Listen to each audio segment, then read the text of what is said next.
Hey, folks, let's get going.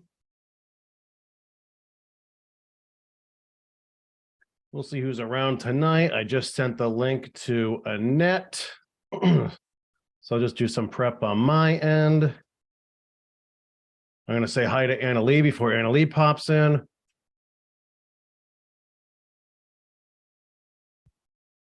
And blast those notifications out. Let's do this. And this. And this. Hey, Cheryl, you're first to class today. There's Anna Lee. How you doing? All right, let's do this. And this. Jennifer, good to see you tonight. There's Montone. How you doing? Diana. Or Diane. Bounce this around a little bit. Here's Nydia. Lisa, Maura. Hello, hello, everyone. Wilk is in. Good to see you, bud. Joan, good to see your name, of course.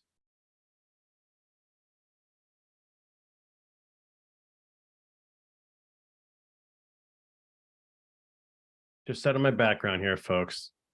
I want to do this again tonight. Dee Dee, how you doing? We got a bunch of questions. I think we'll probably try to field some more live ones tonight. While we're here, hi, Linda, how you doing? Should be a fun one. Coming at the heels of last week's collab with Celtic Tarot Sheila, who was great. So I hope we do another one of those again soon. Crafty Lady, good to see you again. Happy hump day, everybody. Or hump night, wherever you are. Unless you're in Singapore, then we're already beyond that. Sean, not new, just change your username. Were you Sean Miller before, or Mueller?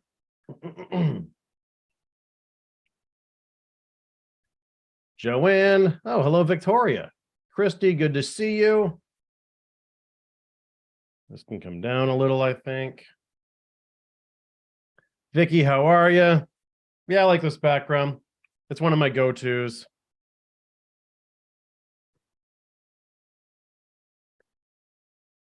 Oh, Nakadoches.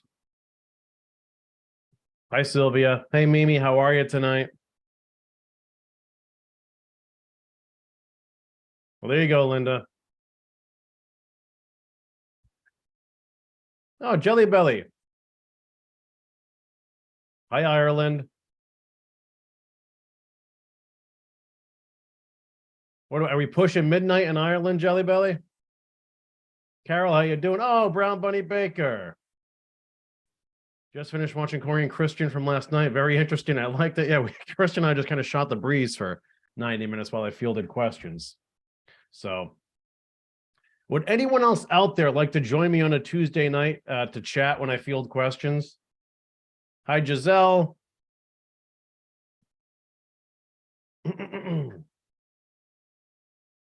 Oh, here is Dion. Or here is, Annette's iPad. Audio is in. Here we go. It's like the grand entrance. There we go. Yep. Here I am. Applause. Changing your name.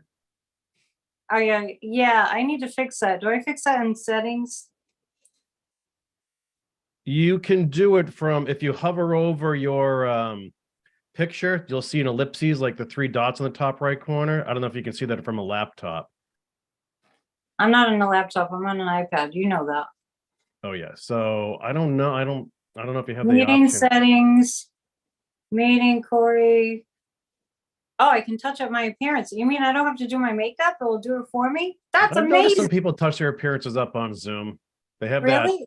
Oh yeah, they have that smooth filter on. All right, hang on. Look. Let's try it. Yeah, it's almost gonna look cartoonish. Here I am without.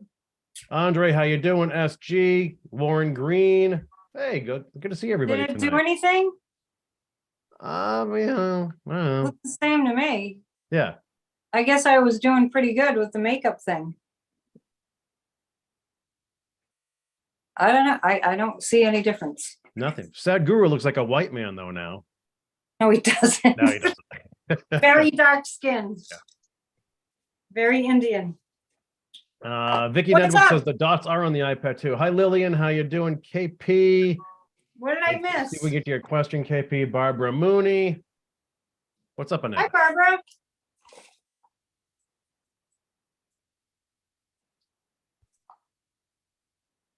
All right, so Annette, you might want to swing by the house later tonight after the show. What the heck do you have? I got a box for you. We're gonna open a gift tonight.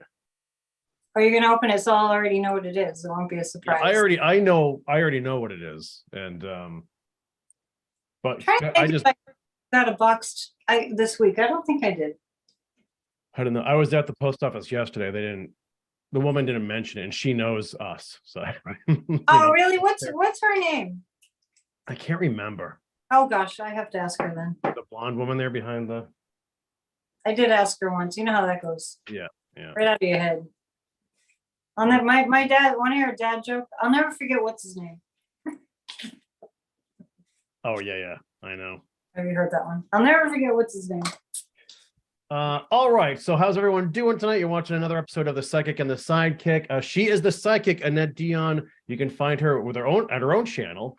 Just type in Annette Dion or the Psychic News Network or Psychic Annette Dion. It all pops up. It takes you to the same spot. You can also book a personal reading with her at psychicannetteDion.com.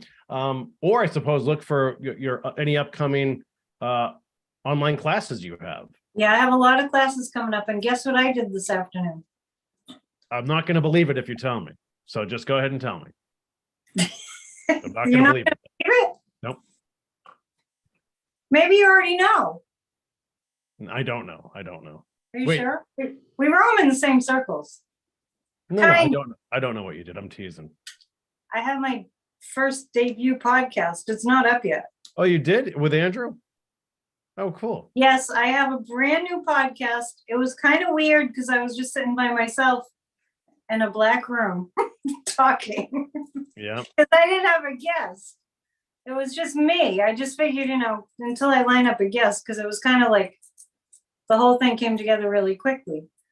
But it's a 1 hour me talking about spirituality. It's called Spirit Talk Podcast. And he's going to put it on all the platforms, Google, Spotify, which my music is on Spotify too. So hopefully you can link that. And it's, whether you think you're spiritual or not, you are. That's my tagline. Whether you think you're spiritual or not, you are. So I think it's going to be great. It's an opportunity for us to come together as spiritually aware people that want to see the world heal from this insane hatred that we see all around us. And I mean insane. It's like Dion Radio. It is like Dion Radio. And the thing that was so cool about it for me was like, it was easy because I've been doing so much of this that I feel like I'm on TV all the time. You know what I mean? You know what I mean? Mm-hmm. So it's weird because you grew up looking at the news people and, you thought like they were so far away, but here we all are doing it. So we're what do we call it? A star in our own mind. In our own minds. Yeah. Yeah. I'm a star in my own mind. Yeah. As are you. So are we good? Are you good? Are we good? Because I thought we were in a fight. No, everyone thinks we're in a fight, except me. I was like, no, it's just another show of the net. You never got, I was like, let's talk. Let's have a meeting. You were just, okay. Yeah, well, from Wednesday nights, once we finish this show, like Thursday is always my busiest day of the week. That's because this night doesn't end. I have to do the newsletter and get it out. And then Thursday, well, we think the permits pass tomorrow. You're moving. So we're starting to do that. Migration stuff is happening too. And there were other things. I thought I was doing a live show at O'Malley Rink. There's a big event for Gloucester. We're in Gloucester, Massachusetts, folks. It's our 400th anniversary this year. So there's events all year long. Look out. So the Boston Bruins alumni is coming to do a charity event with Gloucester High School alumni at the local hockey rink.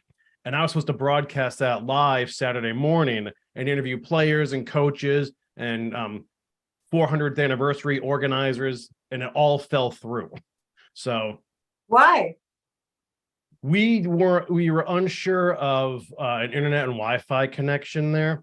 And It's a brick building. it's the only way we can broadcast. If we can't broadcast live for an event like that on a weekend with the staff coming in from out of town, then what's the point? So that fell apart. So anyway, I thought that was on. So it's just been prepping for that too. And I had to like go into double time for my Blackburn script because it's another 15-minute segment, which is What big. is it? Part 2? This is part 3 now. Oh, I gotta get caught up. Yeah, we're like 40 something minutes into it. So I just literally finished that like half an hour ago, the script. And so I got to record that voiceover. So anyway, so that's what happened. But now that I know they're not doing that Saturday, I'm in good shape to talk or hang out. I have a couple things on. I'm talking with Lene Friday about the new bridge website that we're working on for a bit. But other than that, like late mornings Thursday, I still have 3 appointments in a row. All right, I'm gonna hold to it. Yeah. Okay. Also, did you see I don't know what's going on locally because I still don't get a paper, but then I went outside on Saturday and there were ice sculptures everywhere. There was like the Eastern Point Lighthouse, and I was going to take a picture, but there were like people lined up kind of to. Yeah, Gloucester Salty. Now, Annette, if you subscribe to the Bridge Cape Ann newsletter, you would have seen all of it. I am subscribed to the newsletter. Oh, you got it. It goes in my promo folder, so that's how I miss it because I have so many Democratic organizations always asking me for money. So no, and it happens because that email, the newsletter comes to you from a business address, and sometimes Gmail or email servers see that and think it's either spam or it goes to promo or something. Yeah, so, yeah. anyway. I go through that all the time. Constant Contact goes into spam promo folders all the time. Yeah. No, but we definitely are you on Constant Contact? I use MailChimp for the newsletter. Oh, okay. Yeah, essentially the same thing. Yeah, that goes to the promo folder too. Yeah. Okay, so now off the top, we did get more gifts from Anna Lee has restocked us again. Okay, we're good. We're good for our hot chocolate. Okay, so we have, and then last night package left. I did get into my gingerbread ones last night. You had some cocoa? Yep. You know what I saw? I forget where I saw it, but I saw now they have Peeps hot chocolate kits. I think I walked by. Someone tell us about that, or maybe. I know they have a kit, and it's like now Peeps aren't for Easter anymore. That should be their slogan. Peeps, they're not for Easter anymore. I know. But it was a chick. It was a little package of Peep chicks, and they're selling it like a hot chocolate kit. Like you need so it comes with cocoa. You need a kit for hot chocolate now. Yeah, I couldn't put those two to really. I can put. Can't figure it out. I'm telling you, when I was little, we just got the milk and we heated up. We put the Nestle's, as many tablespoons as we could get away with. Yeah. You know, it's not hard, people, to make hot chocolate. So Annette, we also got a nice package here as well, right? From Janine and Brian Ward. And they're up in Danville, Vermont, and they send a nice card. Janine sent us a nice card. So this is actually nice. The Lake mountains Willoughby, and I'm going to stand up to try to get to the Green Mountains of Vermont. There we go. Nice. Lake Willoughby. Is that way up?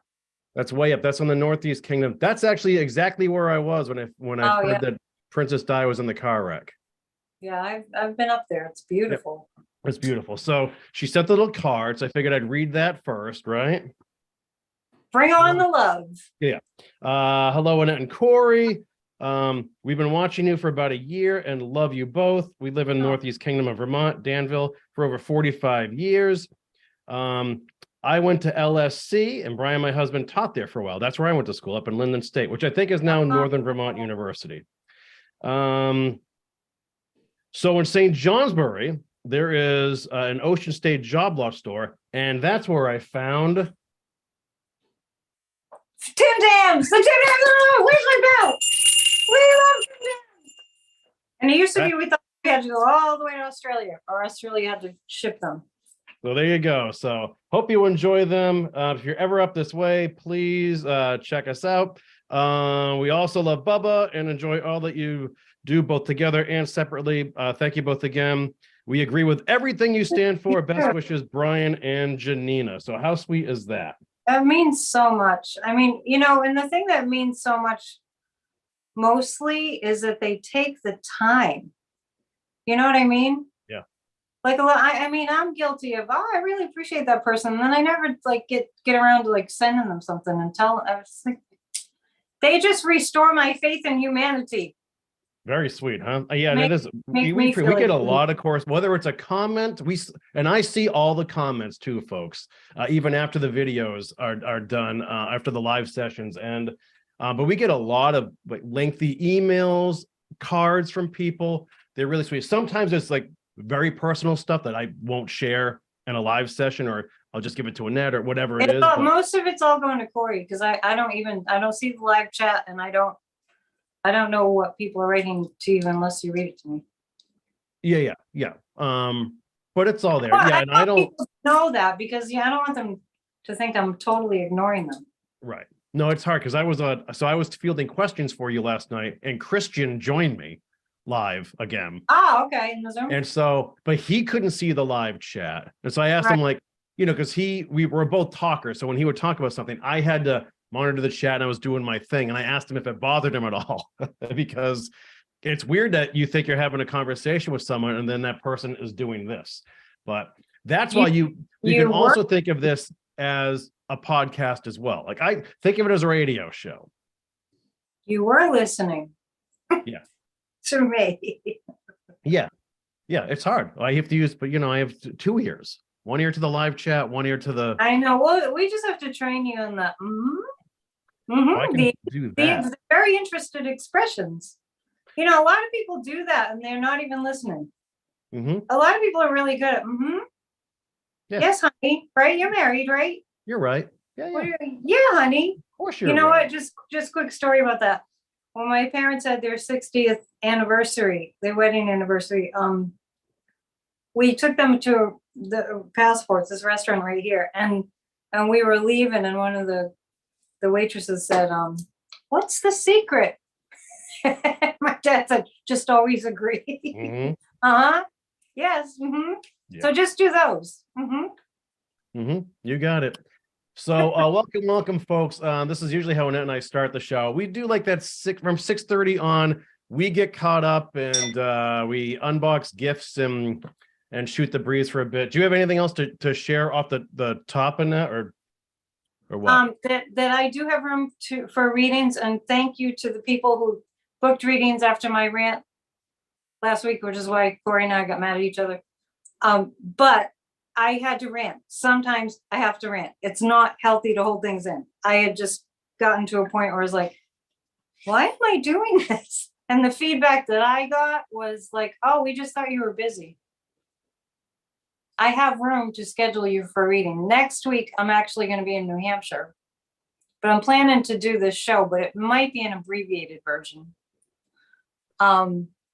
So I won't be booking appointments for next week, but I have a little time for the rest of this week. And then the week after, full steam ahead. I have a pendulum class coming up on the 4th. Is it the 4th? Yeah, February 4th. Another pendulum class. People ask for that. So sign up on my website. My website is remarkably awesome because of my beautiful assistant, Terry. And she's just putting everything up there. The February 11th, I'm having a class based on Louise Hay's work. And the class is called Let Yourself Love Yourself. The one you made fun of the title. So you said self-love. It was self-love. Yes, you have to love yourself, or you're going to be a morose presence to other people. Couldn't agree more. You have to exude love. It's got to come from within. So Louise Hay's You Can Heal Your Life, that book that's very, very famous. We're going to base that class on her book, and that's going to be February 11th. February 25th, for 7 Saturdays, I'm doing a course based on my book, The 7-Day Key to Living Inspiration and Empowerment. Hang on, I'm not done yet. you can receive a free book upon signing up for that class. So that's on my website. And last thing, booking a reading from now till January 30th, you get a free signed book. Oh, It's about the law of attraction. So I've been sending them out. If you're waiting for your book, it's on its way. I just have to go to the post office tomorrow. So I know there's a few people that are probably waiting. So I think that's everything. The Church of Spirituality is going pretty well. I'd love for more people to view it. It's every single Sunday. It's up there. The reason I want you to view it is because if you need a little spiritual upliftment, it's all there. It's all there. So Annette, I did want to talk to you because it's been a week now. What did you think of the collaboration with Celtic Tarot Sheila? Because I thought it was great. It was great. It was awesome. She was awesome. Yeah, she really was. We'll do it again sometime. I feel like it took a little bit to kind of get used to the collaboration thing, but yeah, it does. But then it's sort of, it always it irons itself out, and yeah, I just had to kind of get used to it. But it was awesome. She's a sweet, sweet soul. Yeah, I'd love to do another one of those again at some point soon. So, and the other note here at Bridge Cape Ann is I believe I'm interviewing Svetlana tomorrow. So I'm working on that. She has time this week to get everyone caught up on her personal situation and the situation in Ukraine. So I'll let you all know about that. And I might have an interview with an author next week too. So I'll keep folks posted there. So, okay. So again, we want to thank Brian and Janina for the Tim Tams. And the love. And Anna Lee, of course, for the peeps. The peeps and the love. So, okay, there is that. All right. So are we ready to roll, Annette? Hang on. I need to lock in with the guides. Right. So Corey thinks it works. Oh, click. Okay, I'm locked in. We are in. Okay, we're locked in. All right. So should we begin with the moon phase? Oh, good idea. I think the moon is in Aries now. Let's see. Today is Wednesday. It went into Aries. It's in your sign. You should be shining through this whole entire show. Corey will be shining. You'll be blinded by the light bouncing off of him. Are you in the cabin this week? Isn't that, yeah, don't you like that? I do. You were there last week, weren't you? I don't know if I used this one last week. Oh, no, last week we were in the snowfall. I like these things. Yeah, so there's plenty of room on the couch, folks, if anyone wants to come in, or just tap on the window and I'll find you later. If you need to show up. It just reminds me that I'm going up to the mountains and there's going to be a lot of snow up there. They're going to get decked tonight. I wonder how much rain they'll get at the tail end, and you're going up to Maine. So no, I'm going to New Hampshire this time. Oh, you are? Oh, yeah, they're going to get a lot of snow. People that live in different parts of the country, it's a hop and a skip. It sounds like, oh, I'm going all the way to this other state, but in other parts of the country, it would be like that. But it's just like a hop and a skip. So now let me ask you something. When the moon phase is in Aries, and I'm in Aries, what does that really mean for an Aries?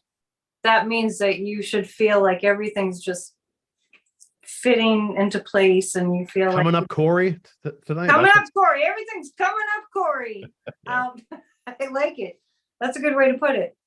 You feel like the energy is like suited to you. Like things just, you feel like yourself. That's how I look at it. You feel like yourself. Like last week, that's interesting. Last week, the moon was in my sign. Oh yeah, you were feeling yourself last week. And it's funny because I was like, I don't know what's going on astrologically. I have had it. I'm gonna just yell.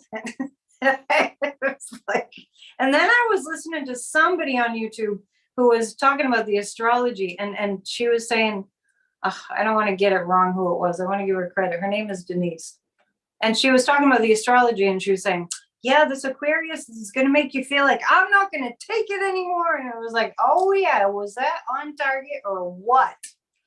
But the Sagittarian is like, we're the most independent sign of the zodiac, honestly. So we want our way. But Aries is like that too. It's the ram. That's why we butt heads. But now you say so. I'm an Aries, but you also say there's a lot of Libra in my sign. So what is that? Well, you had your chart done. So your astrology chart.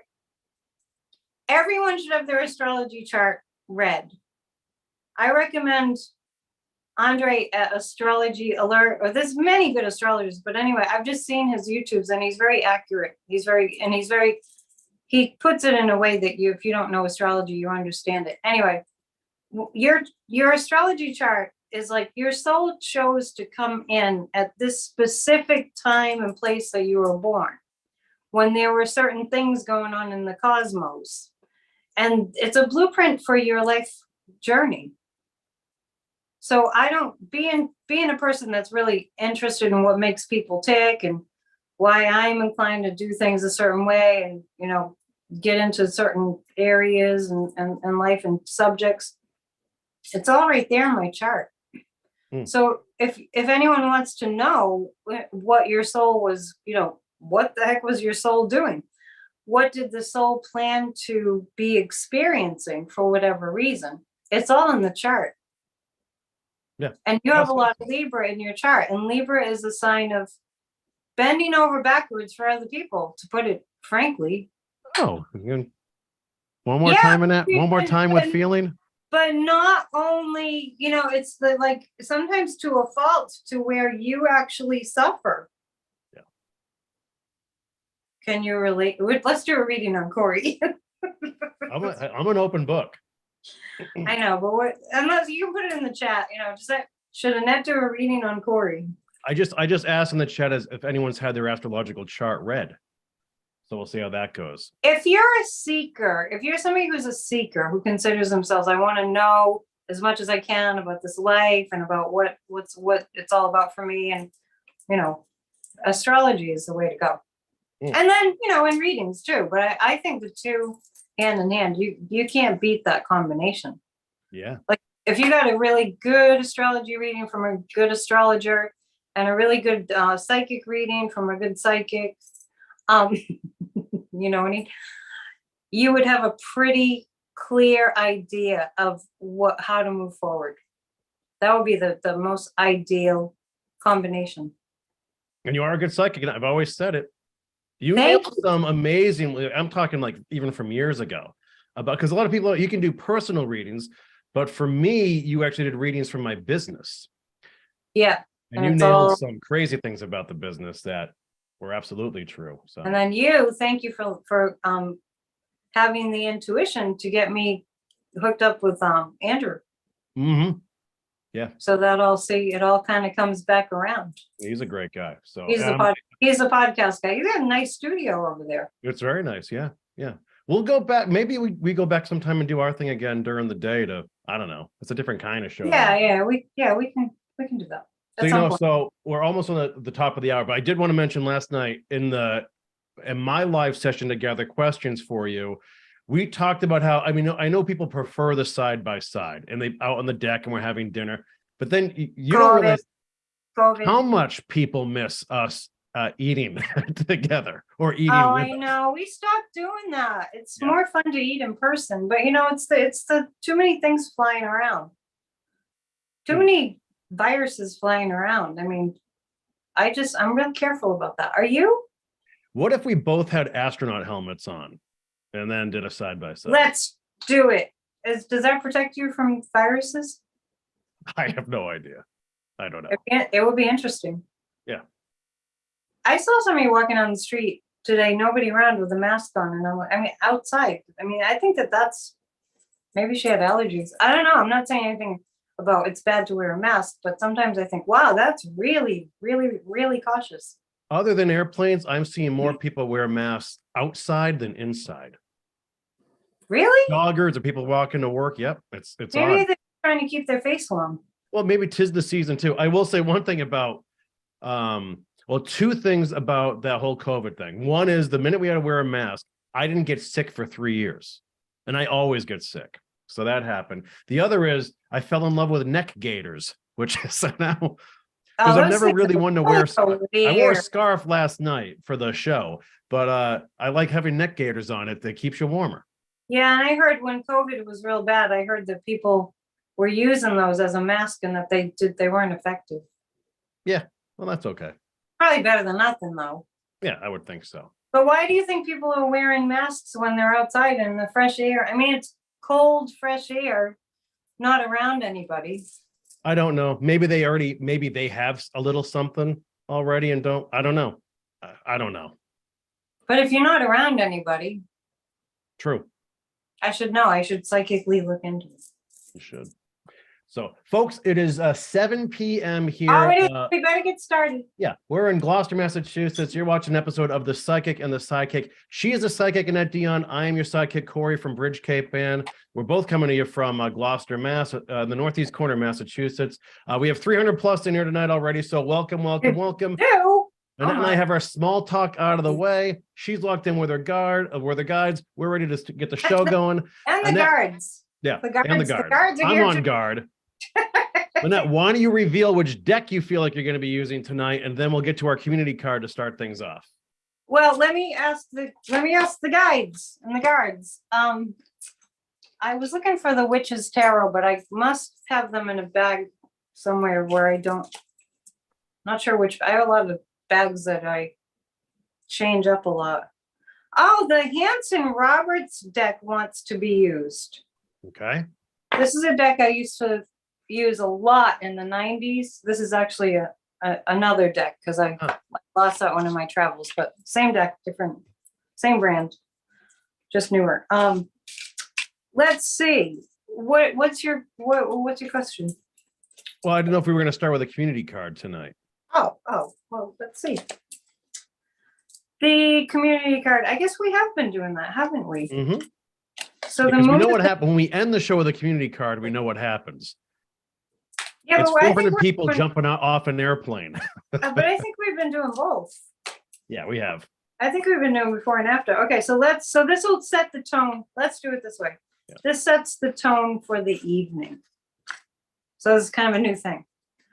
The setting the tone cards. We should have done this last week. Yeah, well, we had a lot going on last week. I would have just done this. And Mercury had turned direct too that day. There was much going on. And something else I could turn direct. I don't know. There's all kinds of stuff going on in the sky. We'll have an astrologer on eventually. We'll invite an astrologer on. Yeah. Like professional Aquarian. Didn't we talk about that last week, I think? I know, yeah, we do, but whenever you mention that name, I think of the Hungarian Aquarian. Yeah, we do have a couple, yeah, but I don't think she's an astrologer. Okay, so here it is. Okay, I almost want to tell people to get more sleep. Everybody get more sleep. Figure out what makes you relax and do that. Is that the Michelin Man? Remember, this was the COVID card. Yeah.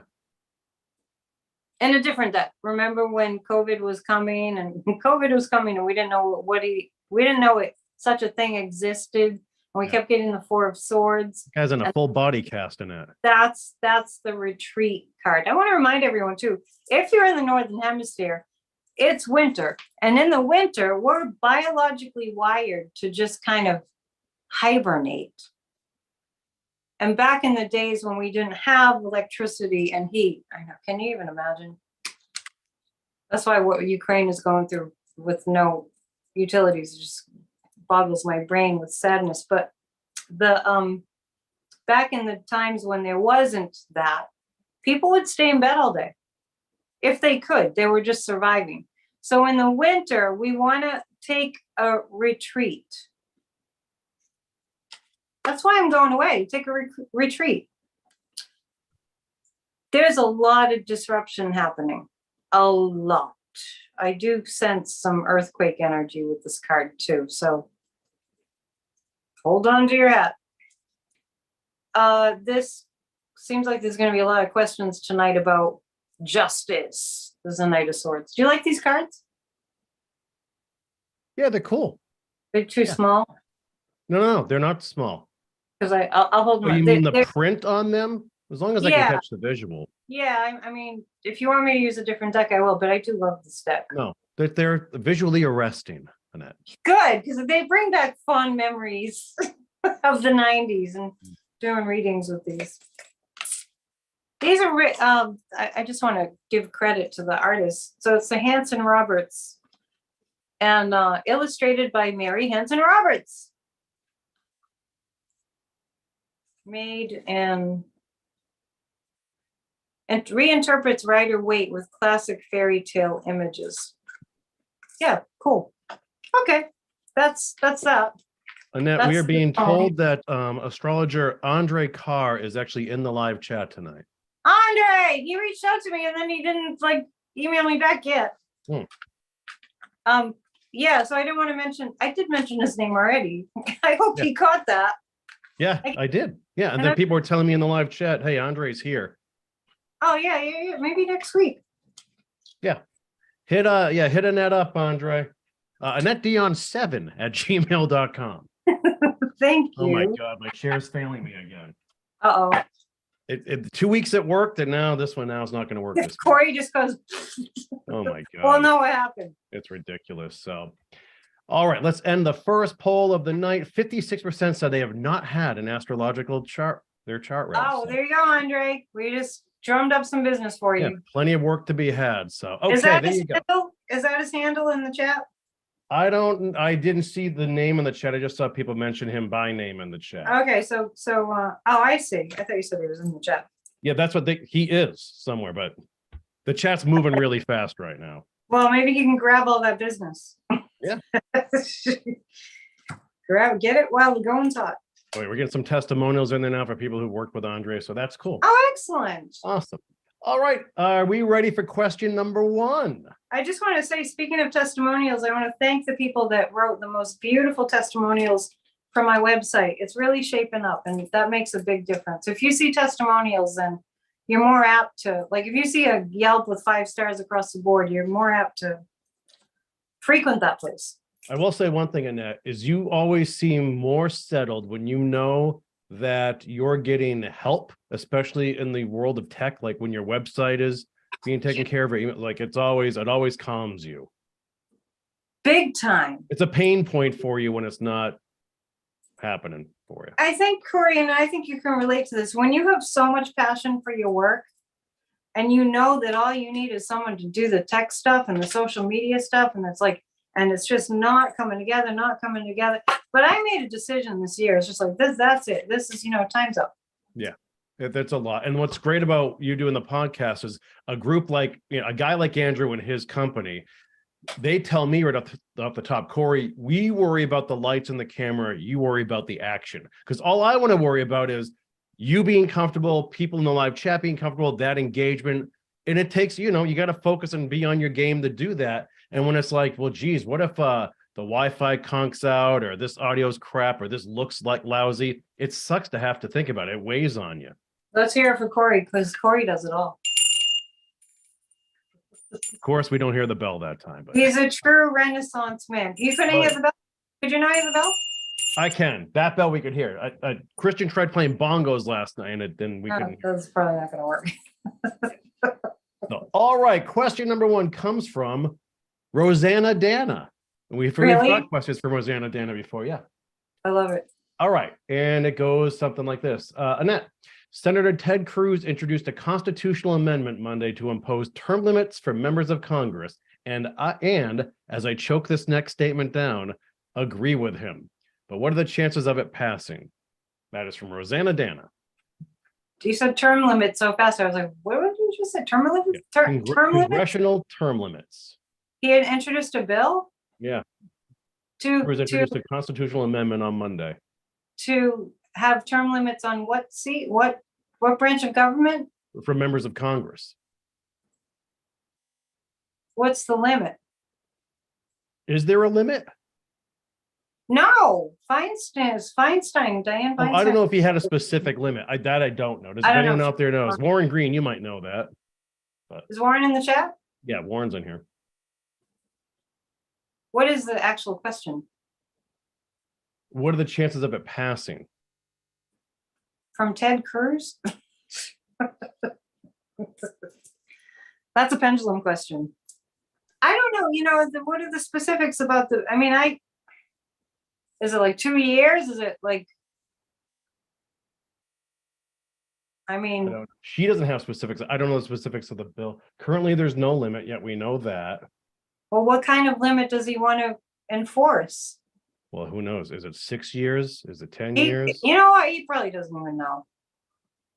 Is it going to?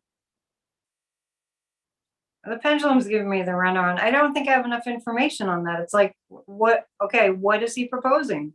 Mm. Mm. And it wouldn't be just him. That's a hard question to answer the way it's been put. You know what I mean? Warren says 2 terms of 6 years each.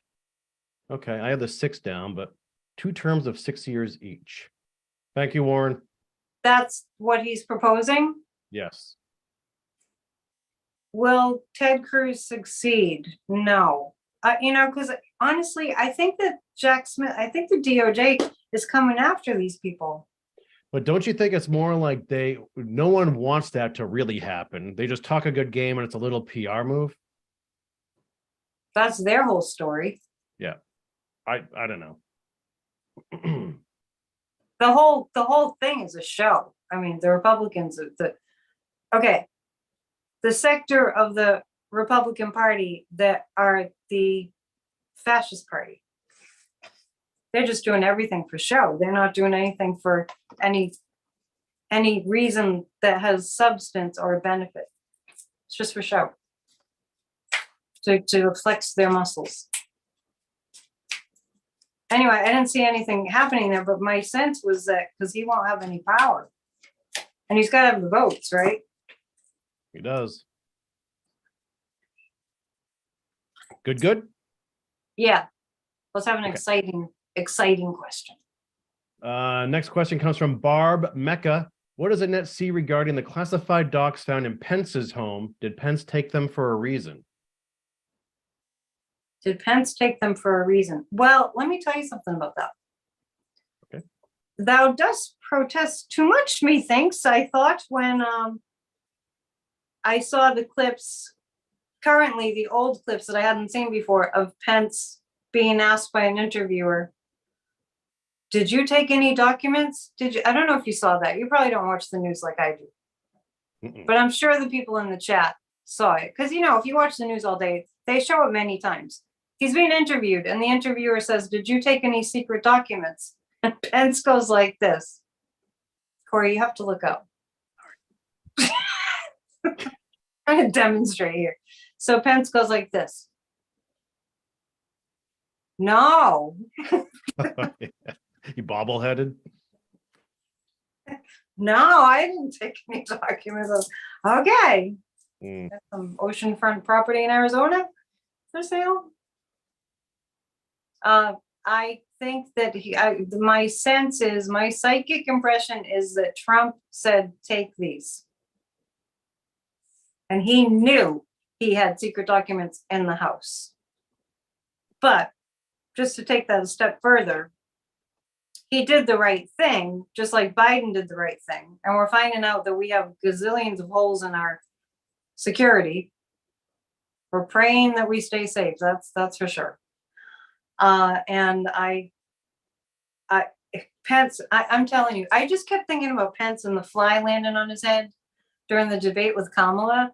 And then, I don't know, he just has this knack for getting egg all over his face.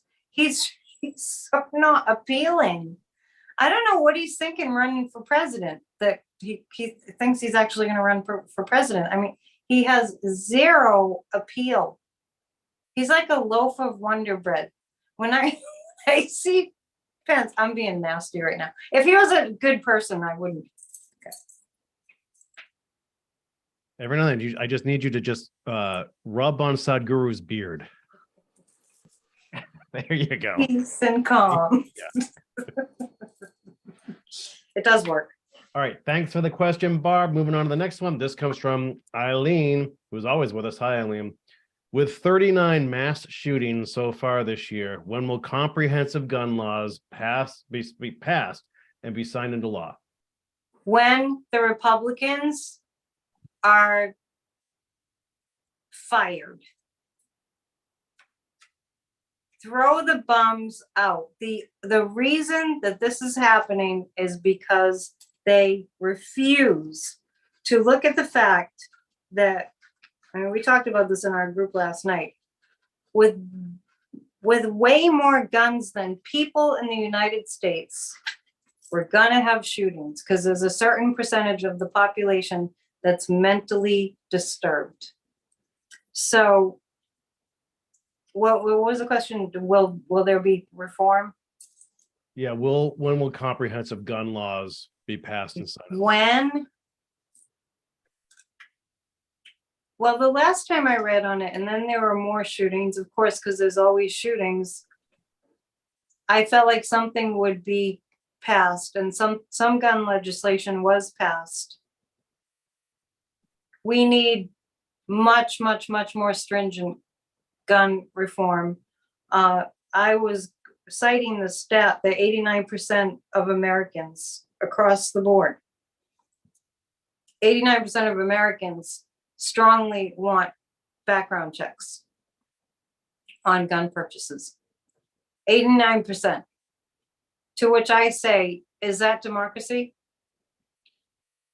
I do see the NRA lobbyists being unable to do what they do anymore. I do see that. The guides are showing me like August, end of summer. Unfortunately, we will have more gun massacres. And one thing that I was saying, and last night at our meeting, because on Tuesdays we have a 20 on Tuesdays meditation for a healed America, 20 minutes of a meditation guided. I guide it. I do feel like we'll be able to do this. And one thing that I said was, everybody just do a little moment of self-reflection. Have you signed at least just one petition to rein in the guns for gun control? Just like, and if you haven't, and this isn't to shame or blame, if you haven't signed at least one petition, I mean, preferably you've done way more than that, but at minimum one petition to put an end to this madness, then it's a time for really looking inward and asking why, because we have to stop this madness. Because the United States of America is looking extremely uncivilized lately. So I'm saying like August, but unfortunately it's going to be because there'll be more shootings. There's been a shooting in every kind of place you can imagine. I know. To me, I've always felt like the only time you would get overnight changes is if there was a mass shooting in Congress. Oh. But during something like that, if there was a mass shooting, then they would do something overnight. Well, let's cancel any kind of effect that what you just said might have. Yeah. Because they took away the metal detectors in the Congress. We shall see. Okay, thanks for the question, Eileen. How about this one from Jane Hiramoto? Annette, I saw YouTube videos saying most people will lose everything. Are we going into a bad recession? What? I know. Don't believe everything you hear on YouTube. You took this question. Yeah, sorry. I take them all. I'm sorry. Are we going into a bad recession? Wait, no, this is the first part. Somebody saw a YouTube video that said, you're going to lose everything. Yes. Well, let me just say something. What if you don't have anything? Then you're fine. Yeah. Are you worried about it, Corey? You're going to lose everything. You're going to lose that beautiful cabin. No, we could take the lamp. Take this lamp. I don't need that. You're going to lose that beautiful cabin. It's weird. All right, let's move on to the second part of that question, right? Are we going into a bad recession? Are you trying to sneak an economy question in? No. Well, it's bad / food shortages. We get these every couple of weeks. That's a relative term.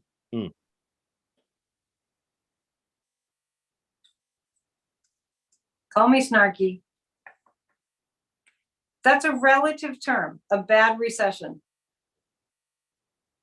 Because that means different things to different people. And it's a matter of how you look at it, right? Yes. Are you listening? Are you? I Yes, see dear. what she probably means, though, right? I want It's you to always, answer are that. things going to get worse financially? Is there going to be less food on the I Corey? know, but I'm throwing it to you. Hmm. I just tossed the ball to you. You answer the question. You be the psychic, I'll be the sidekick. And I'll go like this. Okay, the question is, I saw a YouTube video say most people will lose everything. They won't. Are we going into a bad recession? No, we've sort of kind of been in a little one for now, but things are going to be in the up and up soon. And have food shortages? Not really. We're going to figure that out too. Will this happen worldwide? Not worldwide, but in some spots it's going to get worse, and in some spots it's going to get better. We should switch spots. There you go. That was incredible. Amazing. That's exactly what I would have said. But see, I get caught up in that,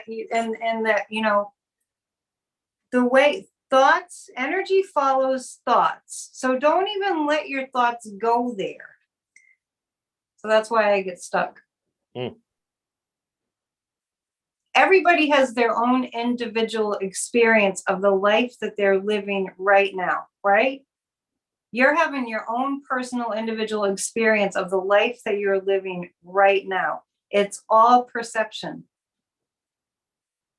There are people, believe it or not, and maybe you know this, but people in poor countries statistically are happier than people in the Western countries that are supposedly wealthy. And that What is wealth? wealth is a full sleeve of Tim Tams. They're over there. They're not here. Time to celebrate. They should have stopped by. By the way, these are, unfortunately, Annette, these are your least favorite Tim Tams. The chewy caramel. No, you didn't like the chewy caramel. No, those if you need me to hoard these like Lauren's knishes, you let me know. I had a knish. You had my knish? There's one left. It was so good. They're very filling. You can't eat a whole one. It's like eating a whole chunk of cheese, cream cheese. I know, they're heavy. They're very heavy. Yeah, a half one is too much. Yeah. Okay, Jane. Thanks for the question. Hope that. Are you eating a Tim Tam? I have it out. Oh, okay. I'm getting ready. Yeah. For when it gets really stressful. When you go, I think I'm going to save that for when you start going downhill with a. when you're in full runaway train mode. Have Meredith run one over. Delivery. Yeah. Get an Uber. Uber Eats. Giselle. Tim Tam. Tim Tams are really good. Give it to the Uber guy. Can you deliver these? Who we had, we had Miss Annie. She was a follower out in San Diego, and we had another follower in Australia who sent a lot of Tim Tams. Yeah, that was fun. So, but anyway, it's nice to have these back. Then we found out that you can get them in the States, and they were probably like, "Damn, I wasted all that postage." But I haven't seen them anywhere. So, Giselle 222, who's always with us. Hi, Giselle. Asked, Annette, does Biden need to clean house with some of his Secret Service agents? Yes, but I think that he is. I feel like that he is, that he's on it. It's tricky. It's they're Secret Service. They're secretive. I feel like what he's counting on is like tips from other people that he can trust, and I mean he's filtering them out, but it's not easy. Yeah, I feel like he'll have a measure of success with that. You got to remember, the presidency isn't just the president. It's just like hundreds and hundreds and hundreds of people that are involved in that job. So I feel like what he's looking for now is tips. But it's not him per se. It's the people that work for him that are looking for the tips and the, how like when the police, law enforcement has a tip line. I feel it has that kind of a feeling to it. Yeah. That there's something that has a feeling of a tip line, that they're getting tips. Kind of like our live chat. I feel like we get 300-400 hot tips during one of our live chats. We do lots of unsolicited advice. We do, yeah. Well, My favorite thing. lots of fact. So anyway, Warren is promising to send Knishes my way. Warren, you don't have to do that. You're always I so hoarded generous to them. us. He But yeah. sent some. He sent some to Sheila. Oh, did he? Oh, that's awesome. Good. She hasn't had any yet, right? Yeah, but they should pay Warren for the advertising. They really should. Yeah, Warren, you need to get sponsored. So Definitely. yeah, as of now, Warren, same address. Meredith and I hope we may find out as soon as Friday if things are happening here for real. But until then, we're using the same address anyway. So okay. There is that. Wait, I thought there were a couple other comments. Someone asked what Tim Tams were. They're cookies. They're different flavors, but it's kind of like Australia's version of Keebler cookies. And these caramel ones taste exactly like caramel Twix. And there are other They're way better. they're better, but they're the same thing as Keebler cookies, EL fudge, et cetera, et cetera. So yeah, look for them if you have a chance. Okay. Oh, and also someone sent us remember preserves from Oregon a couple months, and now they're really good. I've been having the blueberry ones lately. They're great. So thanks again. All right. How about here's another question.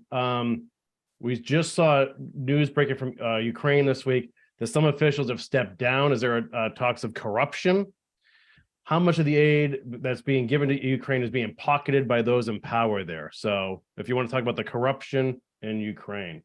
I don't think that that's very far reaching. I don't. And let's just face the facts. Corruption is everywhere. So, I mean, case in point, Ron DeSantis and Greg Abbott, I know it's a different country, but they stole COVID money. I'm just making the point that, I mean, entertainment purposes only, but I'm pretty sure that's factual. Pretty sure that was in the news. And I know you don't follow the news like we do, me and everyone in the chat. But if anybody knows about that, because I know I've heard that. I know I've heard that the money that was supposed to be used for COVID was used for something else.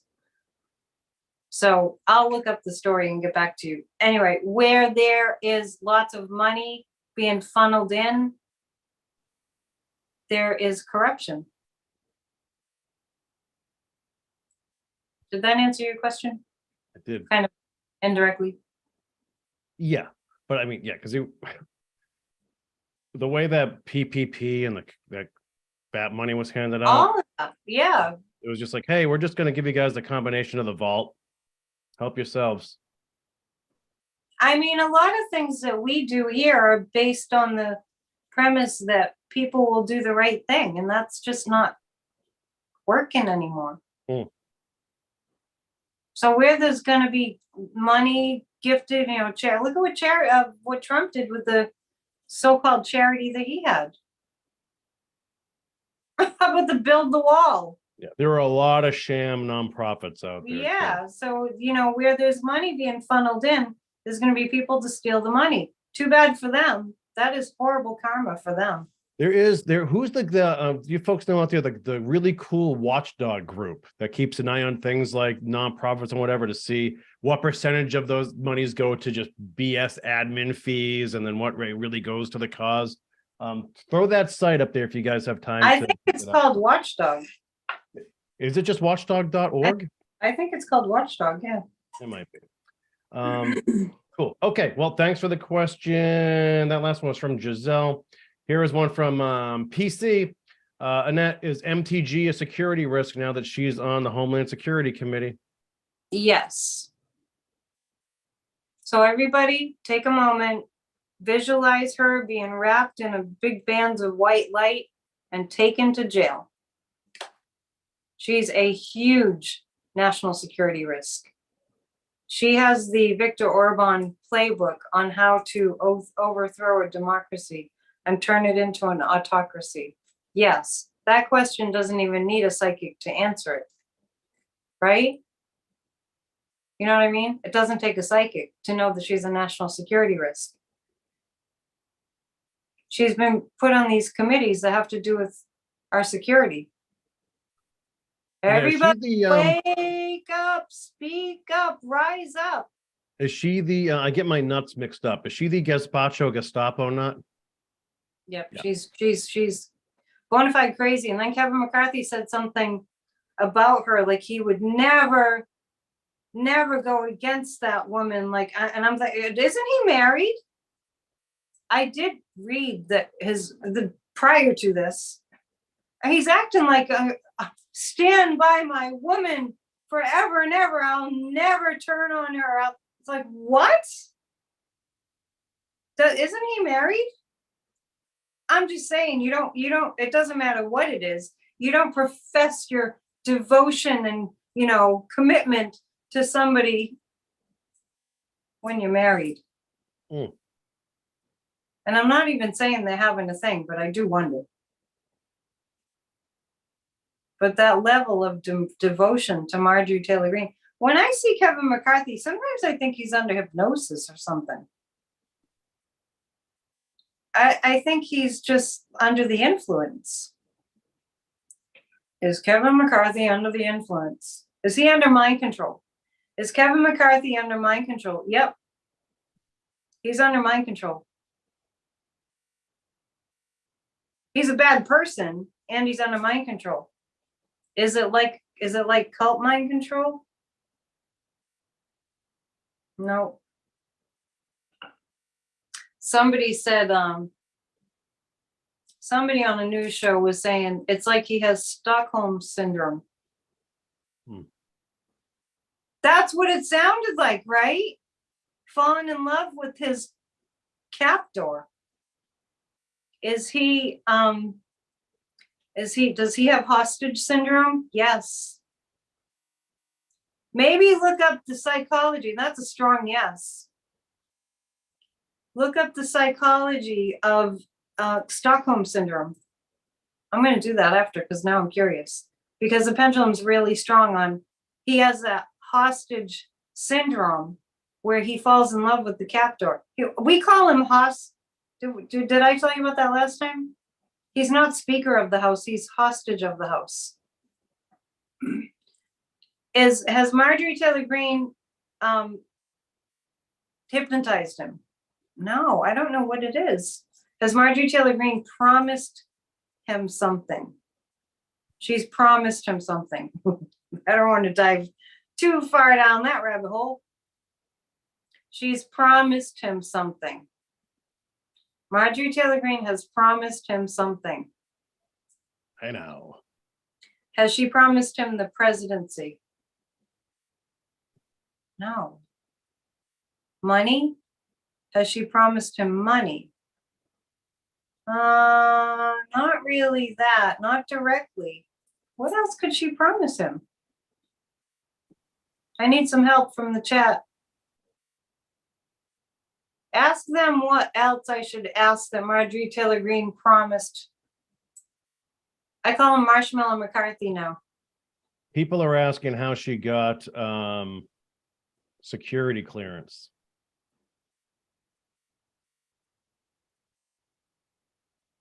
Well, I think when someone gets appointed to the committee, then they get that. I don't know the procedure to get security clearance, but Jared Kushner got security clearance. Ivanka got, I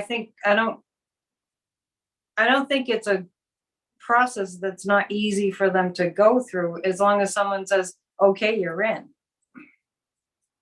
Not the right people saying that. What's the question? How did she gotten clearance? Or how did she get clearance? Yeah, I don't know enough about the procedure for that. Ask Warren. Warren, on the procedure, please. Legal expert Warren Green. He's our consultant. He's like Neil Cartiel, We need him in like a glass encased booth off to the side of our show. That's what they do on the news shows. Yeah. Okay, we'll work on that. Jared Kushner got security clearance only because Trump told them to give Kushner. That's what I said. It's because somebody in a position of power illegitimately, wrongly, in a position of power, just says, okay. See, this country was kind of founded on people doing the right thing and being honest. That's why we're in trouble. It's worked for a while. Annette, from the live chat, there's this question from Joanne Hall. Matt Gaetz having an affair with his press secretary. If so, does his wife know? I mean, What, is that a fact that he's having an affair with his press secretary? now something just happened within the last 24 hours, right? That he got caught with the guy, his press secretary. How did I miss that? Again? Well, he's been caught before, but this yeah, is but that was a different, that was a completely different scenario. He was sex trafficking young girls. So he's supposedly Matt Gaetz is married, and so it's just come out. Somehow I missed this. It's just come out that he has been having an affair with his press secretary. Yeah, word came out last night. Yeah. What's her name? His. He's having an affair with a man? Yes. I'm saying Matt is not married. Are you sure? Yes, he got married. That's what the that's what the story was last night. He got married, I think it was last summer, and he's a heinous human being. He took a picture of his new wife on the airplane next to him, falling asleep with her mouth wide open, like a very unflattering, horrible picture of his wife, and he posted it all over social media after they got married. I just shudder to creepy crawly. He's so like a demonic force. He's so disgusting. So now he's bisexual.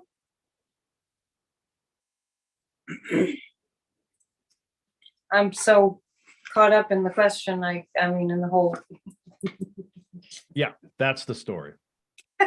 Alleged, not confirmed yet. So I didn't know he was gay. Anyone with gaydar out there? Well, isn't he one of those people that's all against same-sex marriage and all Well, I that? don't know, but that happens a lot where we find out that it's Thou dost protest too much, methinks. Absolutely. Right. That's pretty much the name of the game. All right, 3 cards on the disgusting Matt Gaetz, who should be rotting in prison. I'd never say that about somebody who wasn't horrible. This is the end. I mean, whenever it happens, it's the end. Whenever the law comes down on Matt Gaetz, it's the end for him. The Empress represents the United States. You know, don't let the door hit you on the way out, kind of. The 4 of Rods. Yeah, this is going to be, it's going to be part of a case against him. It's going to be part of a legal case against him. This is just like adding fuel to the fire. But the Death card means this is going no further. Matt Gaetz is going to lose power. And I see Jack Smith. He was part of the insurrection. Matt Gaetz was. Lovely people in our country in positions of leadership. Just lovely. Annette, let's shift gears slightly now to this question from PC. Annette, can you use telepathy to communicate with other psychic mediums? Of course I can. I mean, that's a weird question because we're all telepathically connected all the time. And if you're clairvoyant, you can read somebody's energy no matter where they are. So is that question being asked because they want me to send a message to another psychic? I don't know. I just if just trying to understand your abilities. So sometimes I think you should send me the questions first so I can edit them for you. Oh, yeah, well, that is verbatim what it is. Annette, can you use telepathy to communicate with other psychic mediums? Yeah, but saying with other psychic mediums seems like there's a reason why they're asking that specifically. Am I missing something? I some of the questions are donuts, right? And some are holes? Yeah. That was a hole. No offense. Yeah. I'm He's just not so understanding. PC's in the chat is just saying, just curious.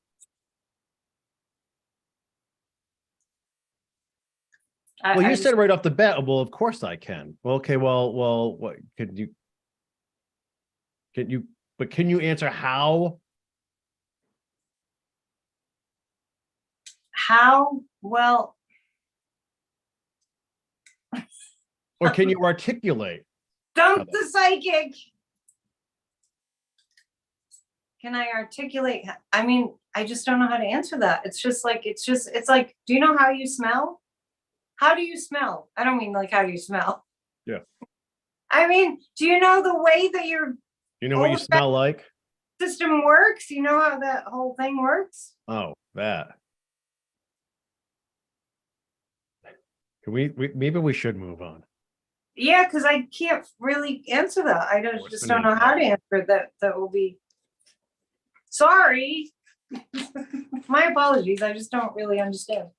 And how about this one from our pal Warren Green? Asking if the debt ceiling will be increased or will the USA default? He asks me that every week. Yeah. I think you need to answer it every week. Yeah, because things keep shifting, and I saw them needing to raise the debt ceiling to avoid chaos. I did see that.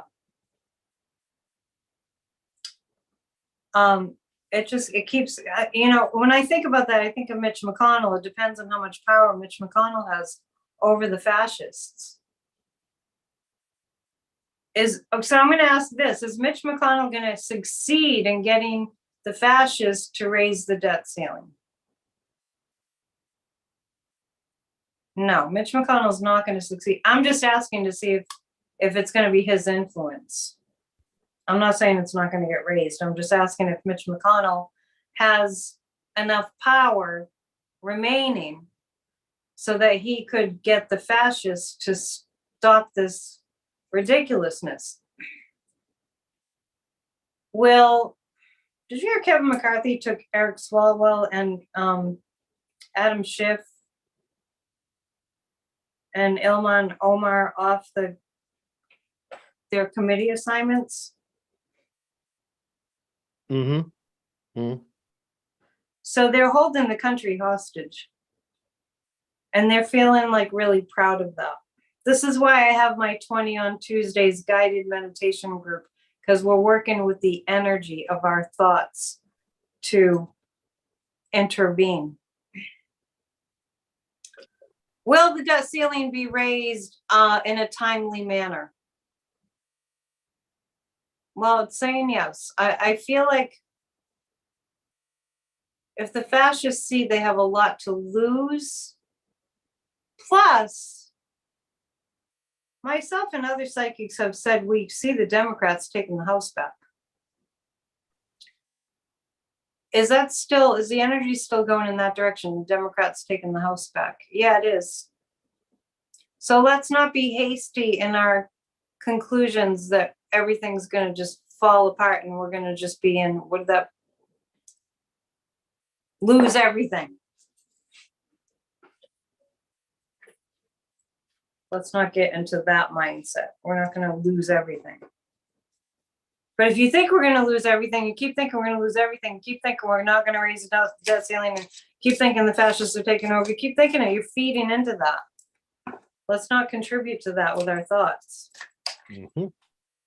But I see a lot of disruption in the Republican Party that's going to lead to them being very, very, very ineffective. Like the stuff that they do, yeah, they have their little show, their little circus, and they do all this, and they get all their memes and their, spots on right-wing extremist media. They get all that going on, and then it's like, it doesn't really have a lot of hold. For some reason, it just doesn't. Is that sufficient for Warren? He has some follow-up questions. I'm sure that he does. That's why I asked. He wants details. Yeah, when will the Democrats take the House back? He always asks when, knowing that that's the hardest thing for a psychic to predict. Then you ready for his follow-up to that? Doing it on purpose, and when he's doing it on purpose. He is, because he kind of sends us those knishes. So he butters you up. So when will the Democrats take the House back? I already see, these are all questions I've already answered. No. Is it February, March, April? I keep getting April. I just keep getting April. The month of Aries. You have a cold? You okay? You crying? You all right? I blow my nose like 100 times a day, no matter what. Oh, allergies? I've always had that. Dust. You should wear a mask. No, I don't get sick. You don't get allergies. You don't get allergies either. I keep getting April. Some, in the month, Aries month. There's a lot coming crashing down in April. Perfect. Happy birthday to me. So. Well, I'm talking about a good thing. Oh. A lot's going to fall apart for the fascists, but we really do have to stay on top of it. I bet you'd love to answer, when will Santos be out of the House? Another Warren. Is that another Warren Green question? Of course, yeah. Wait till I see him. Yep. You're going to get a talking to, Green. You're going to get a talking to, because I've already answered all these questions before.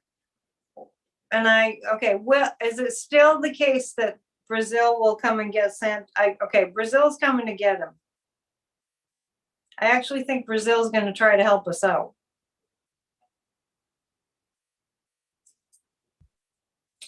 How long will George Santos isn't his name? So nobody knows what his name is. Can you believe this? Nobody even knows what this guy's freaking name is. And he's being put on committees, and he's representing the state of New York and the United States. WTF? If people don't wake up, it's our own fault. I'm sorry. I just want to see people marching in the streets, and I want to see signs that people are so angry and they're not going back to sleep. They're doing something about it. That's what I want to see. Are we going to see that? Oh, I get that we are going to see that from the people of New York. Big yes. So Warren Green, I'm not going to answer when. Yes is good enough for me. Because I already did answer that. I didn't see him there for more than a few 3-4 months. All right, Warren. Hope that helps. Next question comes from our old friend Glenn Bird. Hey, Glenn. Annette, is Putin about to be removed or stepped down in the next few weeks? What do the cards say? He's gonna die. Whoa. He's gonna die in the next few weeks? Is he dead yet? Is he dead yet? Annette. What? What do you think? He's in good health? Oh, Is he yeah, dead he's in yet? stellar health. He's got pancreatic cancer and Parkinson's. Yeah, he's in stellar health, right. I've been kind of tuning in, like I'm looking for his energy. And last time I did a reading on Putin, he was like holding on to his energy. Like, I don't want to, I was saying, he's really gripping. That wasn't here. That was my video. That was on my live.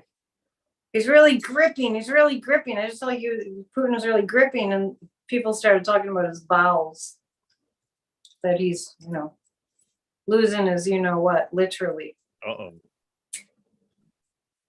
Is Vladimir Putin alive?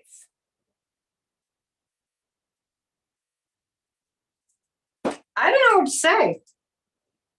I'll pick 3 cards. I'm not picking up life energy. Wow. Let me see what the guides have. They're in agreement. Have we seen? I'm just gonna get this fire going again. It looks the same. It looks exactly the same there, Corey. I think it's a gas stove. It looks like a gas More for show. When I went looking on Airbnb for a cabin, that was my requirement was I had to have not a gas. They all have gas fireplaces, but I found one with wood. Okay, let me ask the question.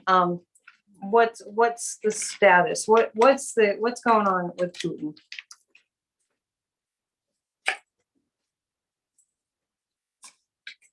Very challenging time. This is Ukraine. Do you see the sunflowers? Yes. That's Ukraine. This is a big challenge Russia is having right now. This is Ukraine being victorious.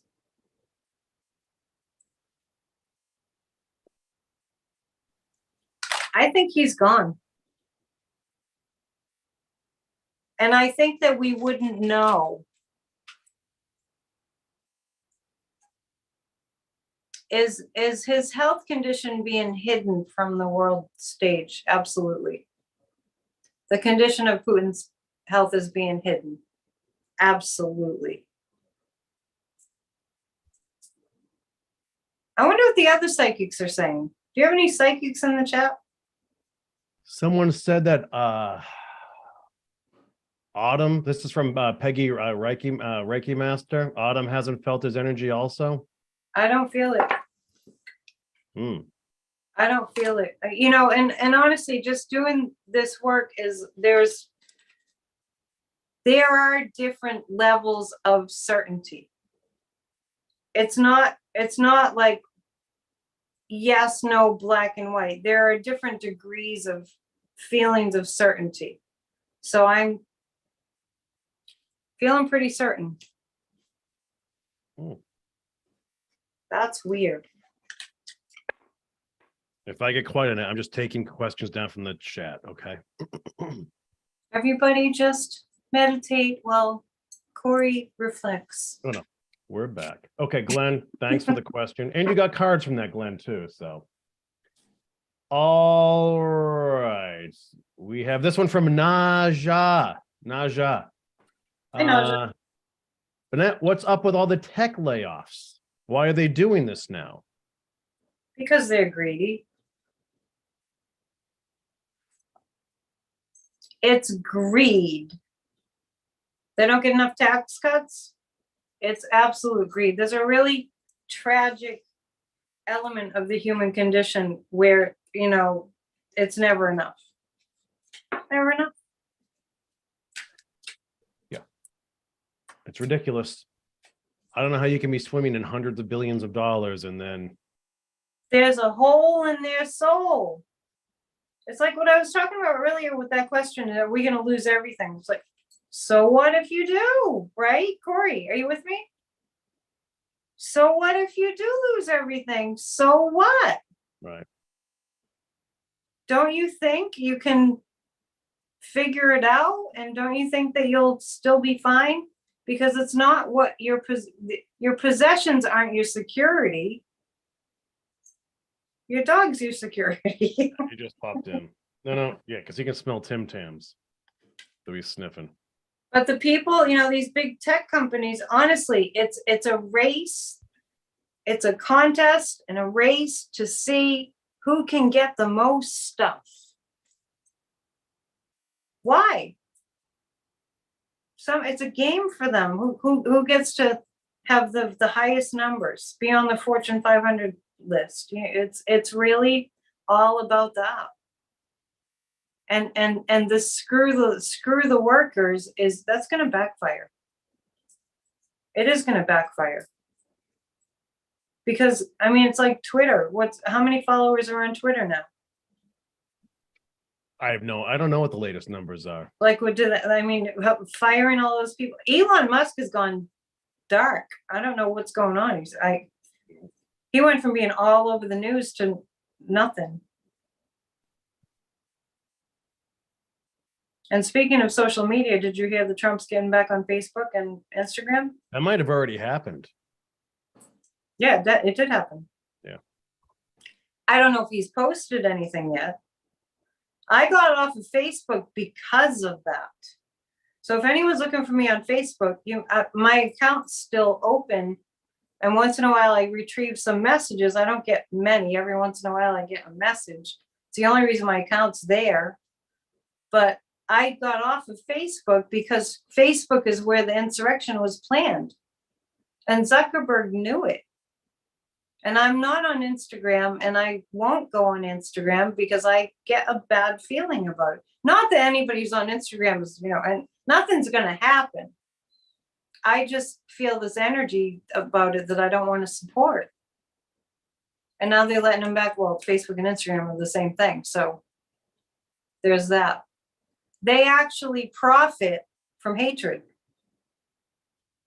They get more eyeballs from hatred. That's where we are as a civilization. That's where we are as a society. Is like they're literally banking on people being hateful and violent. That's what they're banking on. They're invested in people being violent and horrible and bullying and awful and hateful. And the only defense that we have is to be as loving as we possibly can and to not support. Get off of Facebook, get off of Instagram in huge numbers. Do we really need it like oxygen? I need YouTube. But believe me, I've been thinking this. I better set it up in case I have to get off of YouTube. And that goes for everybody that has a YouTube channel. Somehow set it up so that if you don't have a YouTube channel anymore, that you've got something else going. Anyway, I'm supposed to be predicting the future. Go ahead, ask me another question. Or like I say, you can also follow Bridge Cape In on Instagram and Facebook. Stop it! And Twitter. You actually can, but I don't do much. And I just told everyone to get off of them. Well, a lot of people are gone, so that's, yeah. You think so? I don't know. Those numbers Facebook's numbers have definitely declined, but it's still, Yeah. It doesn't make you. It's still of the major platforms, the big ass ones we're talking about.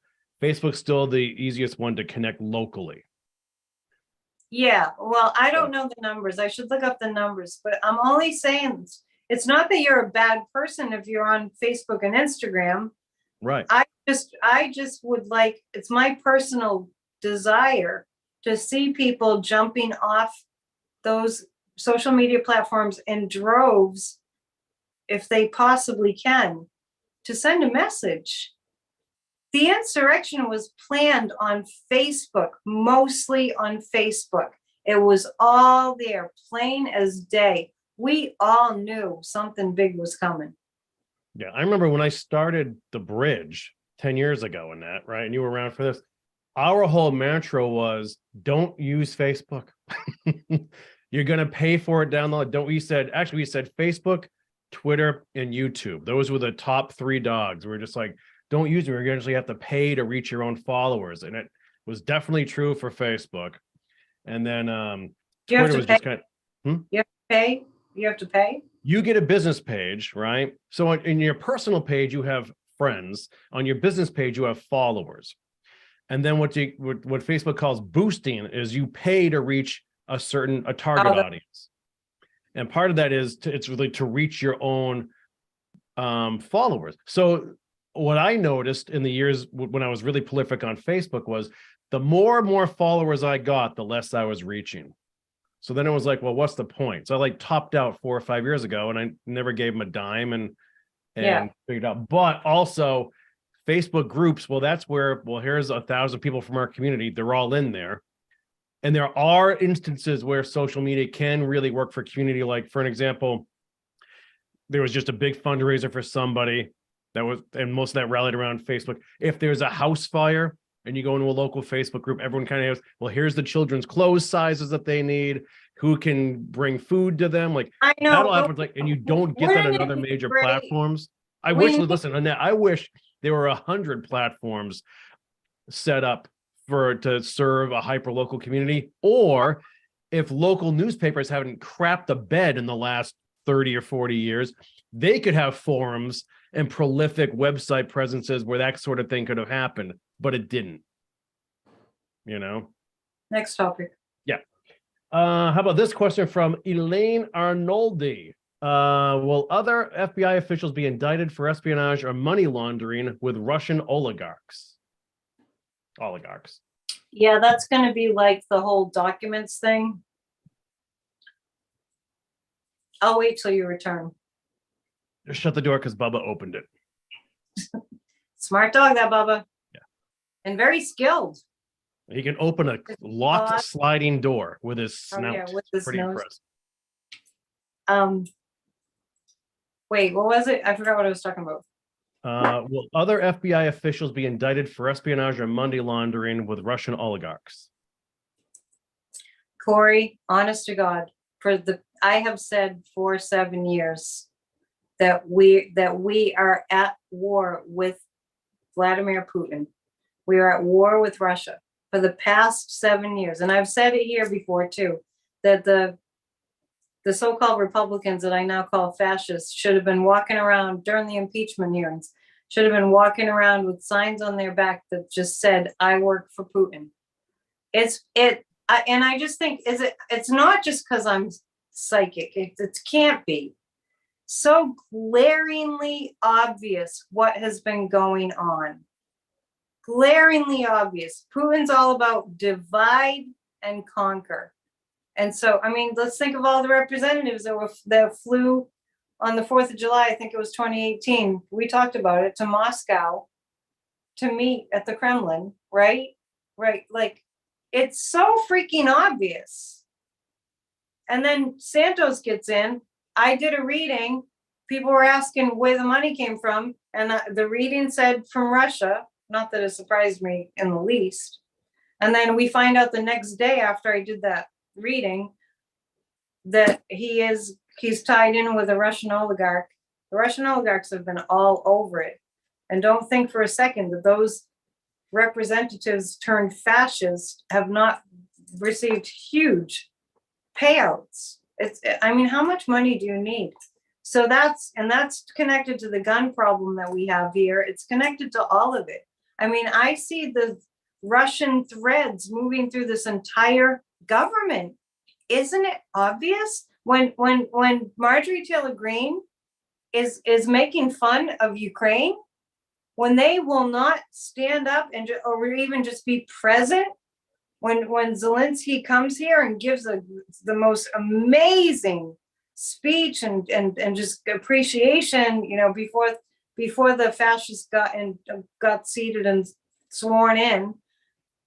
I mean, no, we don't want to help Ukraine. No, we don't want to help Ukraine. Because Putin wants them to say that. They're indebted to Putin. We have people in our government that have been working for Russia for 7 years. It makes me a little crazy that people don't see it. It does, because I don't think it takes a psychic. And there was my rant number 1 for the evening. I just noted that at the chat. Here it comes. Yeah. And once again, I forgot the actual question. Well, before About we the get Secret Service. Yeah, but let's just say we are at the top of the hour now. It's just after 1:00 here in the East Coast. You were watching the Psychic and the Sidekick. She is a psychic. That's Annette Dion. You can follow her on her YouTube channel, but also at psychicannetdion.com, where you can book a personal reading or sign up for one of her many classes. I believe she has a pendulum class coming up on February 4th. Yes, soon. So there is that. Oh, wait. This week's class, there's one more class in the Law of Attraction series. Anybody can jump in, and it's about thinking from the end, which means thinking from already having your goal achieved. It's going to be a fun class. They've been great classes, and we record the whole thing. So if you're in the class, after the class, you get a recording so you can listen to it again pick out all the parts that you missed the first time around. Okay, next question. That was our commercial break. So we wrapped up the question from Elaine about will the other FBI officials be indicted Yes, for it's espionage? going to be like the same way that Biden. Now, it's apples and oranges to compare what happened, and I already went over this once, to compare what happened with Biden to what happened with Trump, because Trump literally stole the documents and wouldn't give them back, no matter how many times he was asked. With Biden and with Pence, once it was discovered, they were like, well, have at it, let's check it out. So anyway, it's going to be just like the documents in the sense that we didn't know that this was going on, but now we find out, they've been saying on the news, the drip, drip, drip. We're going to have a drip, drip, drip about the breaches. We've already had breaches of trust and confidence and the Secret Service and even law enforcement that were involved and past military that were involved in the insurrection. There's still an insurrection going on, everybody. Just know that the insurrection is happening right now. Not to alarm everybody, but we have to be real. We'll lighten it up in a minute. Well, we will. Corey will have a marshmallow, and I'll get, I'll tune in clairvoyantly, and I'll get marshmallow vibes. And... Dancing gingerbread man. Are you going to eat one? I'm not one of those. I'm eating a Tim Tam. Oh, okay. Fantastic, by the way. Your sugar. I don't think I have any sugar here today. Nope. Nada. All right, Elaine, thanks for the question. I'm having green tea, and I showed you my mug, right? Oh. Too blessed to be stressed. Look at you. It works. Shug it. We have a question in the chat from Sarah Reggie. Just asked, does anyone in the chat know Annette's zodiac sign? She sounds a lot like my Virgo sister. Very analytical. She cracks me up. Oh, that's funny. That's funny. Your sister must have some Sagittarius or Leo. I'm a Sagittarius. December 9th. I did a show on Thursday. It was on a Friday this past year. What are some of some Sagittarian traits in that? Very energetic, very social, very athletic, loves the outdoors, loves to travel. I have a moon in Taurus, so that kind of dampers that. Some Sagittarians can't stop traveling. The moon in Taurus keeps me very like, oh, I'm pretty comfortable here. The gypsy though, or work. Yeah, that's true. That's a Sagittarian. I'm not as attached to having this settled home as that would be Sagittarian. I'm not like I like to be settled, but I don't really set down roots very much. But Sagittarians, I always say, are ridiculously optimistic, and Sagittarians feel so like self-assured or certain about things because it's the archer aiming for the target, right? So, which is usually me. Yeah, it's usually you. Corey, stand still.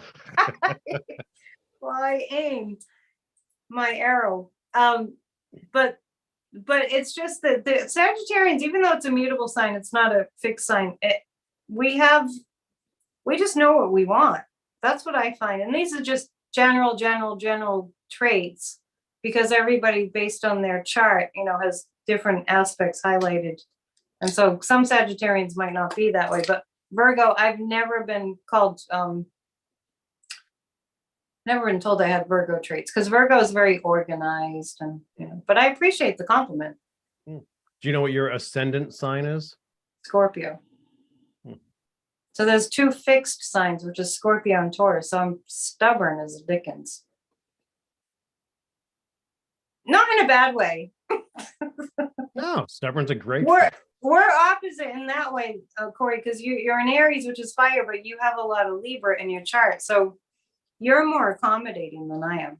Well, I find you, this is not, I don't mean this with a negative connotation to it, but blunt and principled. In your face. And principled. Yeah. I like your principled. Yeah. You know what I'm saying? Yeah. Yeah, I like that. Yeah. I can't help it. I've always been that way. But honestly, see the sign above me? I'll read it to you. I think I read it to you before. Our chief want in life is somebody who shall make us do what we can. That's Ralph Waldo Emerson. So I really and truly believe in the, kind of tough love approach to, getting people to get past their stuff, realizing that life is short and you only have so much time, and do that thing you want to do. Just do it. Does it make sense to say that Aries is the best sign? No, Sagittarius is the best time. That makes the best sign. That makes sense. That makes sense. No, Aries are wonderful people. They're very spontaneous. They're very rambunctious. It is the ram. And it's a child of the zodiac. It's the first sign of the zodiac. So you tend to be like little babies. I look like one still. Yes, you do. Meredith thinks I look like every baby ever born. Like, just oversized nose and a round head and no hair. You should take a poll. Yeah. Hey, you know what? It's time for a question from our friend Wilk Zook. Okay. You said it was uniqueness, but it wasn't. Well, it's after uniqueness. Well, she's not here yet, but I always see 8 o'clock's the uniqueness hour. So yeah, but it doesn't. She can't be if she's not here.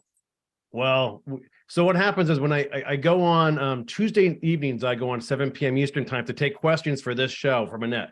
Just so, in case you're new to the channel, just so I have some at the ready so I can navigate the live show.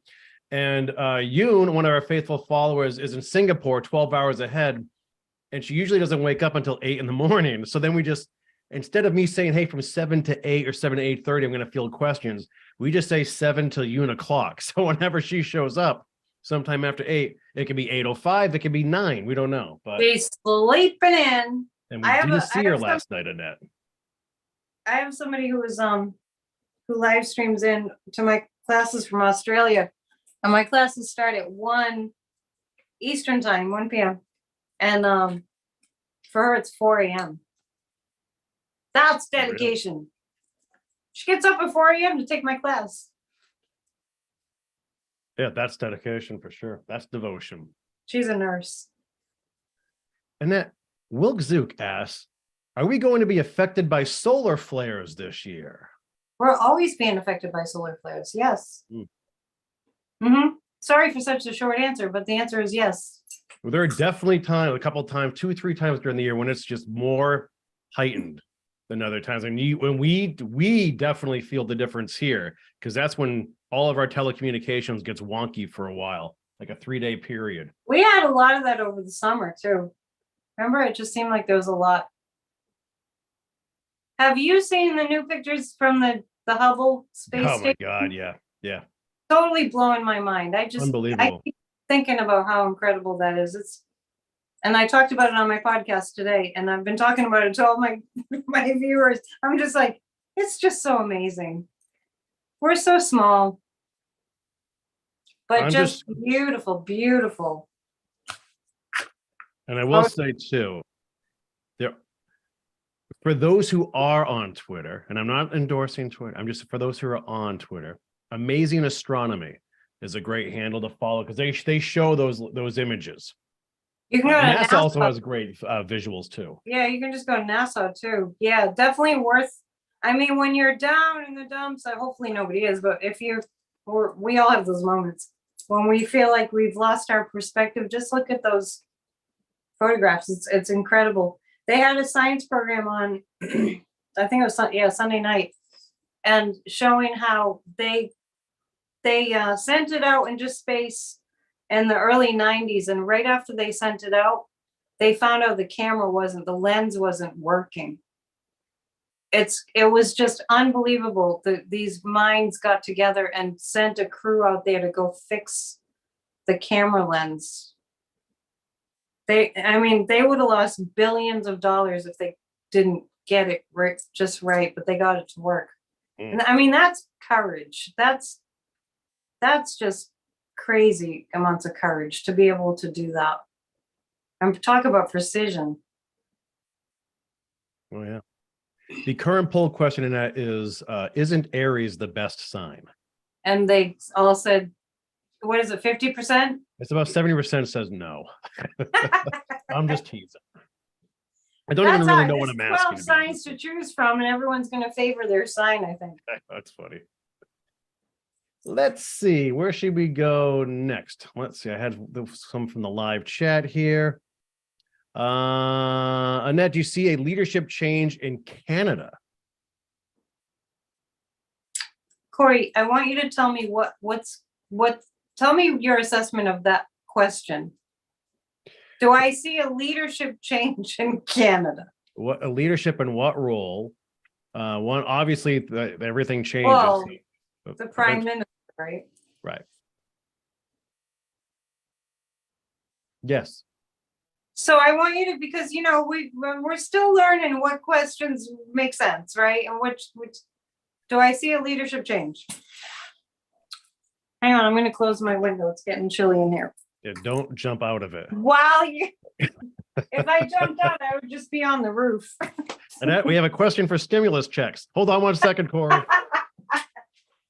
Gas prices. See ya.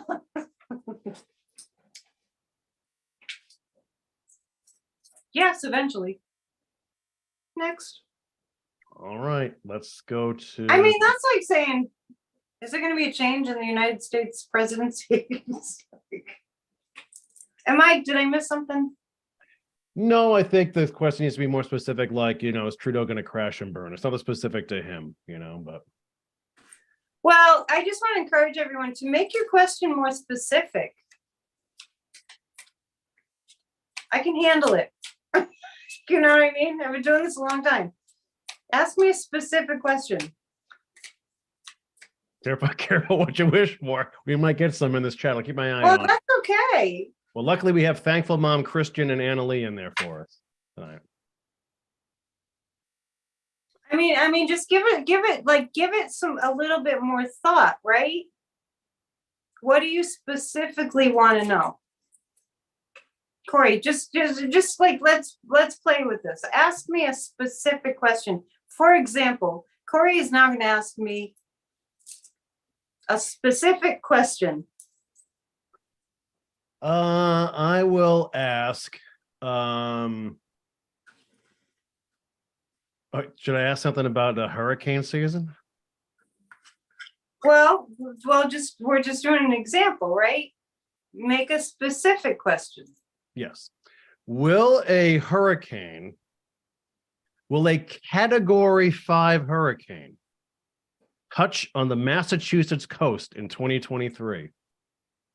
That's a very specific question. Let's see. Should we use the pendulum or? Yeah. I'm gonna rate that 2 gingerbread You need peeps. to eat one of those. They must be so stale. Those are the same ones from last week, I think. Well, that's when you drop them in. No, these are fresh batch from Annalie, but that's when you drop them into a coffee or cocoa. Oh, those are fresh. Yeah, those are fresh. I have a package of those at home. I'm gonna have one when I get You're home. gonna have 2 more tonight when you swing by the house. Oh yeah. Well, I think I have 8. There's 8 in a package. I think Yeah, so. that's 6, a lot. 6 in a package. It's either that or Kanish. Either that or Kanish. You're in trouble either way. Will we be having? You mean on Cape Ann? You mean Massachusetts? The Massachusetts coast. Will the Massachusetts coast experience a Category 5 hurricane this year? No. Well, that's good. That is That's good. kind of a strong no. All right. Now let's ask another question. What about the leadership in Canada? Yeah. Jeez. Well, I think that was a good play out of, that was a good demonstration. Next question comes from Dorothy Leach. Dorothy's always with us. Question for Annette. Will Congress pass an immigration reform bill this year? No. That's specific. Jeez. The fascists don't want to cooperate with anything that's good for the country. Did you get the memo? Is everybody seeing it? It's pretty glaringly obvious. The fascists in our government don't want to do anything to help the American people. They're dug in. They're determined, they're defiant, they're destroyers and obstructionists, and they don't want to do anything that's going to help the United States of America, which is the antithesis of what they swore an oath to do. So, did I make my point clearly? So as long as they are in the slim majority that they have in the House, we will have nothing.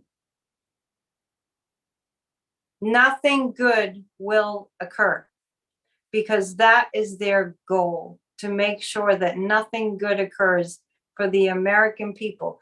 Tell your MAGA friends that they just stuck it to themselves.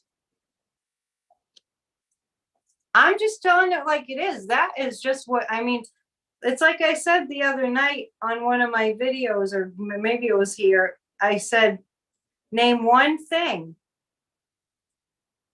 that Donald Trump has done that is selfless and loving. One thing. Those are my Grassroots of Democracy group. Can you think of one thing that Donald J. Trump has done that you can point to and go, that was selfless and that was loving? Maybe he stretched a little bit, going beyond what was convenient. That was selfless and that was loving. Not one thing. And people voted for these people. I don't understand how people can be that stupid. Okay, I'm done. Sip of tea. We're at the part of the show where I ask Annette if she had dinner tonight. You already asked me that. I had soup. I'm starting to feel like I always did that have. last week. Is it the same soup? No, I make soup every week. I make a brand new pot of beautiful vegetable soup. Oh, that sounds good. It is. I'll bring you some. I should bring you some. Really? Yeah, because I make it. We'll trade Tim Tams for soup sometime. We'll trade actually knish and soup for Tim Tams and Peeps sometime. Okay. You never know. I already know you're not going to give up on a knish. No, I might. You will not. You will not. We'll put everything out on the table like we used to do with our Halloween candy and trade. Well, it's funny when people send us stuff. They send two of everything. I'm telling you, I feel like there are aunties. Yeah, I'm just teasing, by the way. Okay, here's a specific question, Annette, from one of our wrenchmen, Christian Montone. Corey, can you please ask Annette how it felt when she gave a comprehensive tarot reading for the first time? The first reading ever? Do you remember it? No. God, I'm trying. I'm going back at we're talking 30 years, Corey. Yeah. I was just graduating high school. This year. I was in Nashville. Oh, gosh, that's tough because I didn't charge when I first started. So what was it like? How did it feel? It felt like I was making stuff up. Mm-hmm. It absolutely felt like I was just making it up. And the only way that I knew that I was accurate was through feedback. And then I started to, like, for instance, the first Halloween party I ever worked was in Nashville, and one of my sisters was visiting. And I said, oh, I have this Halloween party booked. It's the first one I've ever done. So, you want to come? And she came and I'm doing readings. And she said, oh my God, Annette, people were coming out of the room and they were scared. They were literally scared. They were like, who told you that? How did she know that? But I literally felt like I was making stuff up. And then as I found out that I was accurate at it, that the feedback was that was spot on, then I started to pay attention to what it felt like, what that information felt like when I was receiving it. And so I started to go with that. When you've been doing this for as long as I have, you get to a place where after a certain number of years, it's like you just know you're right because you've been right so many times, and you know what it feels like. I was just talking about earlier, there are different degrees of like affirmative feelings. There are different degrees of that. That's why when we were talking about Putin, I'm looking for the level of like certainty.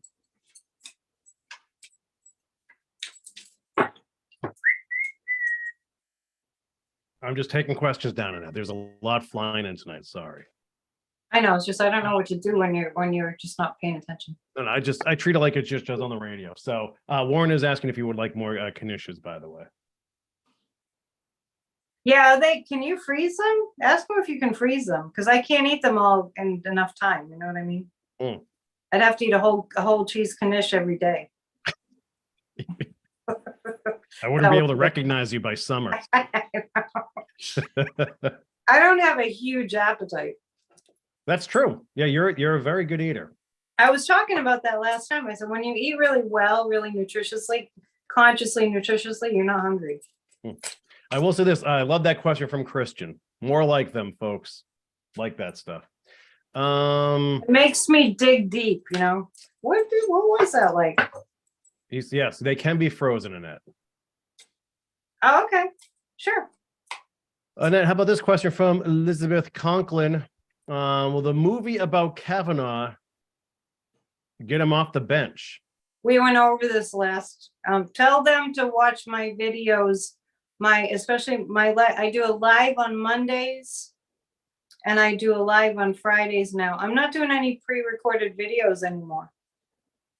The podcast is pre-recorded because it was my first one, and it's not up yet. Should be soon. I don't know. Andrew might have had to go home and take care of his little baby. Oh yeah. He's a very busy person, so I don't think he had time to post it. But so Monday night, of course, we were just hearing the news that there's a movie coming out about Brett Kavanaugh and all the corruption there. And I don't know. Is this a documentary we're talking about, or I don't think it's. Ask the people in the chat when it comes out. I'm not sure when it comes out, but it's going to come out. They showed it at the Sundance Film Festival. Oh yeah. I think it was a surprise thing that they didn't know that they were going to show a movie about this, and lo and behold, there it was. And there's also a movie coming out about Jim Jordan that George Clooney directed. So that's going to be interesting. When I was reading about Brett Kavanaugh, what was going to happen, I pulled the justice card and held it right up. I'm like, oh, I see justice for Kavanaugh. And come to find out, that's actually the name of the movie. Well, ring the bell, Dion. Is Yoon here? Yoon, it is Yoon o'clock officially at Bridge Cape Ann. Good morning, Yoon. We've been waiting for you. Have some Singaporean coffee for me. Yeah, I'm having a celebratory Tim Tam because of Yoon. I'm having green tea. I heard green tea was really good for you. After I started getting back into green tea, I was like, wow, I just heard it was really good for you. We missed you last night, Yoon. Anyway, Brett Kavanaugh's done. I've been saying that for a while too, but I didn't know there was going to be a movie coming out. And it is a documentary, by the way. It is? Yep. Does anybody know when we can see it? I bet somebody knows. How many people do you have? About 500. So well, somebody of those 500 must know. Yeah. Yeah, that's gonna take Kavanaugh down. There are people that are coming down. Trump is one of them. Trump is petrified. Out of all the trouble that he's in, the one that Trump is most petrified about is the E. Jean Carroll rape case. And we were talking about that the other night too. It's like, do you know what he said? He said he wouldn't have raped her because she's not his type. Now, of course, he's not listening to me. No, I have pointed questions for you in the chat. You remember, 500 people are listening to you. I just said something really mind-boggling. Corey, there'll be a Knish in your mailbox. Well, because we're asking people in the chat to follow up and answer questions that we have, and they are. So I'm gathering, kid. I'm trying. What did I just say? What did I just say? I heard what you said, but you didn't hear what I said, that Trump said. Well, but everyone else heard it. Okay, to ask them what I just said. It's at the Sundance Film Festival right now, by the way, that movie. Well, how do you watch it though? I don't know. Maybe I wonder if there are trailers on YouTube. I wonder. I would pay for that movie before it was really out, for free. I would, or for your membership in Netflix or whatever.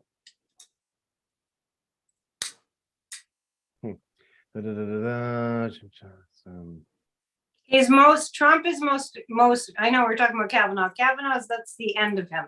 He's done. We talked about it on Monday night.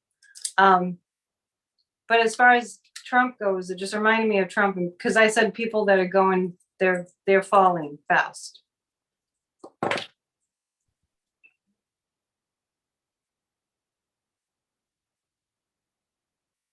right, Yoon has the flu, so feel better, Yoon. I'm gonna put on some elevator music. Okay, we have another question here. I'm gonna put like this filler elevator music in for all the lulls.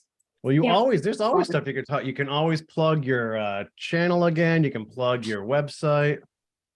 If you'd like to book a reading, that's what I'll do. I'll just do a commercial when I'm saying something really profound, and it just falls onto dead air. It doesn't. People, if you get, I tell you, there's 500 people in there, but these questions don't come from the ether. I got to grab them. Like I know this one. You used to have pages and you were just read the list. We've kind of gone through, but I go through those and a lot of repetitive, and the chat's humming tonight. Oh, is it? Oh, good. Oh yeah, it's humming. Hear the bottle drop? The bottles are dropping. What? Yeah. My window's closed. It's not as loud. Okay, how about this one, Annette, from Jennifer Kolig?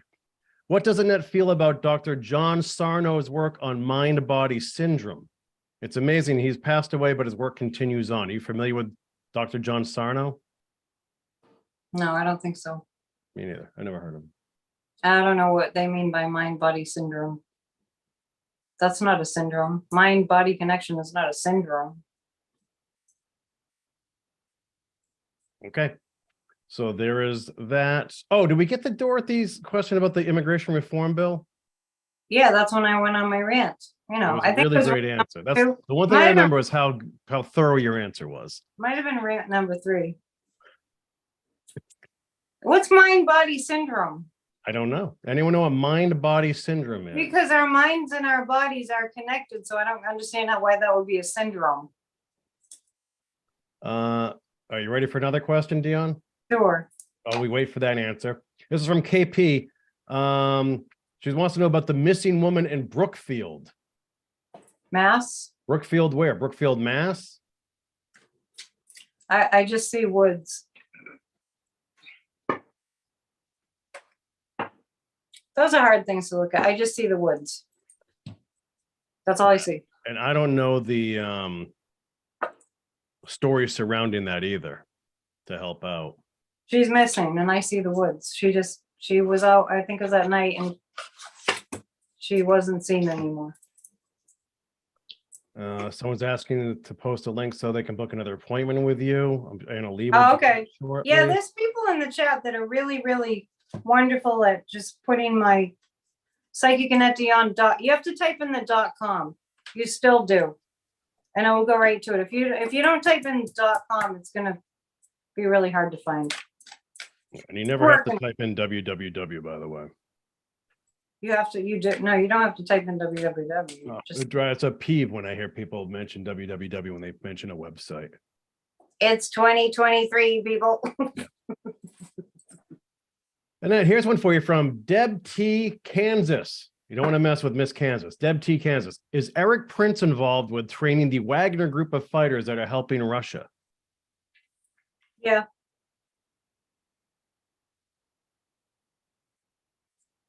Wait. Can you ask me that again? Is Eric Prince involved with training the Wagner group of fighters that are helping Russia? Yeah.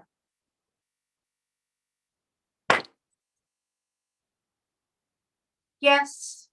He's a very dark, demonic force.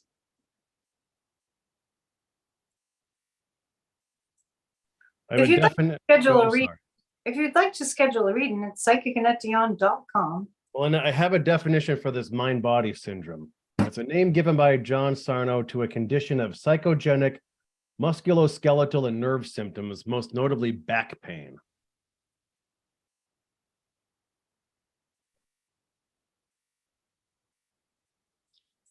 A syndrome suggests that it's a really, like it's a kind of a thing you're doomed with.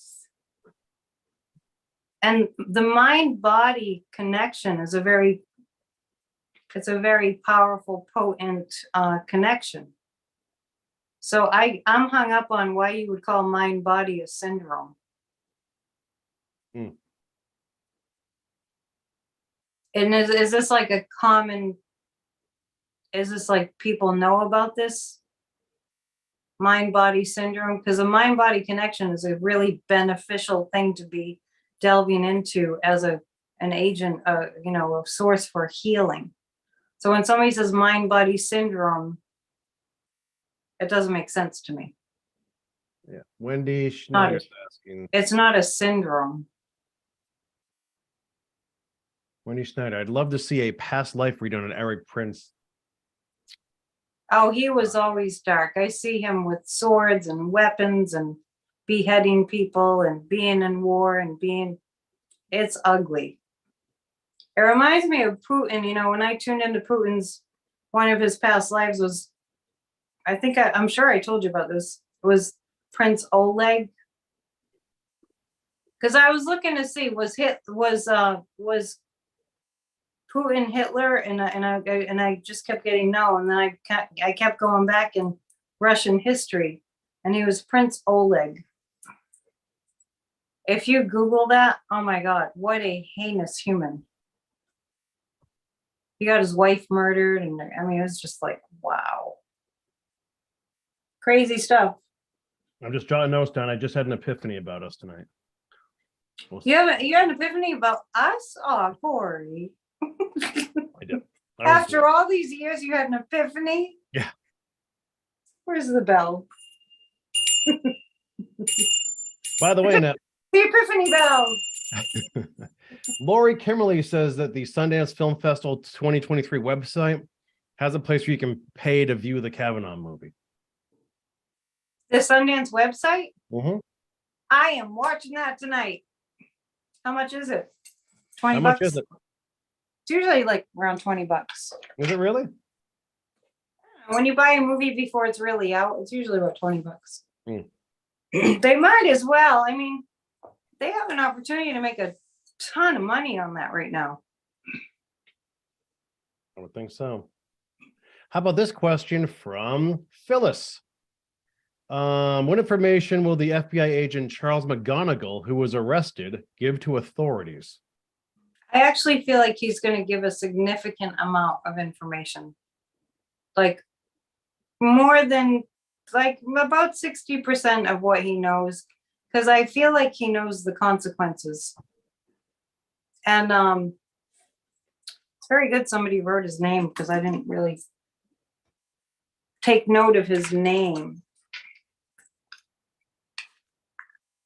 I feel like he's really being interrogated. Does anyone know his status? I just really see, like those scenes you see in the movies where they have the criminal in the room and the four walls and, all right, who did it? Did you do it? The interrogation room. Tell us. I feel like he's in an interrogation room. There's quite a few people that need to be in an interrogation room. And they're in our government. Yeah, he really screwed himself. The Fool card and I switched decks. The Nine of Swords. He really messed up his life. He knew he was doing wrong, but he got greedy. Jack Smith is all over it. I mean, you got to remember, Jack Smith prosecuted war crimes of the most heinous criminals in the world. So he's onto this guy. Now I'm saying that, but don't expect to hear in the news, Jack Smith is investigating, because you won't hear that. It's just what I'm getting psychically. I'd be surprised if you heard about it. But he's very aware, and he's on the national security breaches. Jack Smith is kind of involved in that. And there's a lot of it. I mean, it's like, just keep praying hard, because we are extremely vulnerable as a country. Way more than 9/11 time. A few follow-ups in the live chat. Warren says justice is not available online according to the Sundance website. So there's that. Jennifer Kolig says that Dr. Sarno called it tension myositis syndrome. Tension myositis syndrome. So not mind-body syndrome. I don't know. Yeah, that's way different. That's a way different way to name it. Yeah. Mind-body is a positive. The mind-body connection is huge healing potential. So let's not mix that up. If more people knew about that, more people would heal. Yeah. Patty 73. Dr. Sarno believes that people with back pain should seek out psychotherapy to find out what repressed emotions are causing their back pain. Absolutely. And you know who's done extensive research on that and is an amazing author and teacher? He's a doctor named Gabor Mate. M-A-T-E. I think I might have mentioned him before. Gabor Mate. I think the name of his book is Feeding the Hungry Ghost, where most, especially the mysterious chronic illnesses, are a result of trauma. Mm. So, I mean, it's really, and I talk about this a lot in my classes and everything. It's remarkable how strong the connection is between illnesses, physical ailments, chronic pain, fibromyalgia, all that. It's like even cancer. More people than not, by a big amount, are experience trauma and have like the same kind of physical problems. The body knows. There's another book called The Body Knows the Score. I forget who wrote that. And more information about this is coming out. But Gabor Mate does a deep dive into PTSD from childhood. I've never met anyone without some trauma from childhood, but it's just different degrees. True. More follow-ups. Old guy, I once built an interrogation room for the FBI at the federal courthouse in Denver. Once. It was very soundproof. How pretty cool, huh? He's an interrogation room builder? Yeah. Is that true? Yeah, that's true. How do you know? Well, I don't think a little guy would lie about something like that. Well, I don't know. Nowadays, you don't know. He sends us candy. He sends us peach rings and circus peanuts. It is the truth. I'm just messing with you. Yeah, get the pendulum out for old guy. We live in a time, and that was a strong yes. We live in a time where you just never know. I was hearing this morning that in a school, I think it was New Jersey, they're starting to have classes in high school about how to tell if you're reading misinformation. I think that's really important. We all need to take classes like that. But if you're psychic, you just know. So here's the thing. I have my work cut out for me. And this is the reason to develop your psychic ability. It's a sixth sense. We all have it. So you know what you know, like, you know for sure, because you can feel it. Nothing's 100%, but it's better than just feeling like you're swimming in the dark all the time. Liz L says, Corey, sign up with Spoutable when it launches. Liz, explain that to me. If you don't want to do it here, then you can email me at hello@bridgecapeann.com. What? Yeah, I don't know. What are you saying? It's just Corey, sign up with Spoutable when it launches. So I don't know what that's for. I don't know if that's like a Discord or something like that. I don't know yet. Spoutable? Spoutable, yeah. What were you guys talking about that she's saying spoutable? Like I honestly don't know. I see an image of a whale spouting. How about this one from K. Hankala? So if children are getting cancer or chronic illnesses, is it linked to a past life? It's linked to pollution.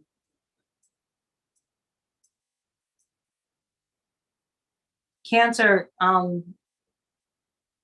in children is linked to pollution mostly.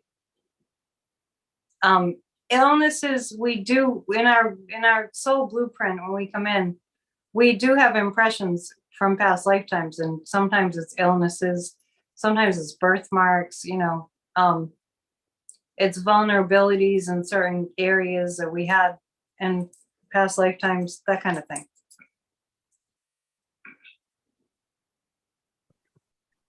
Gotcha.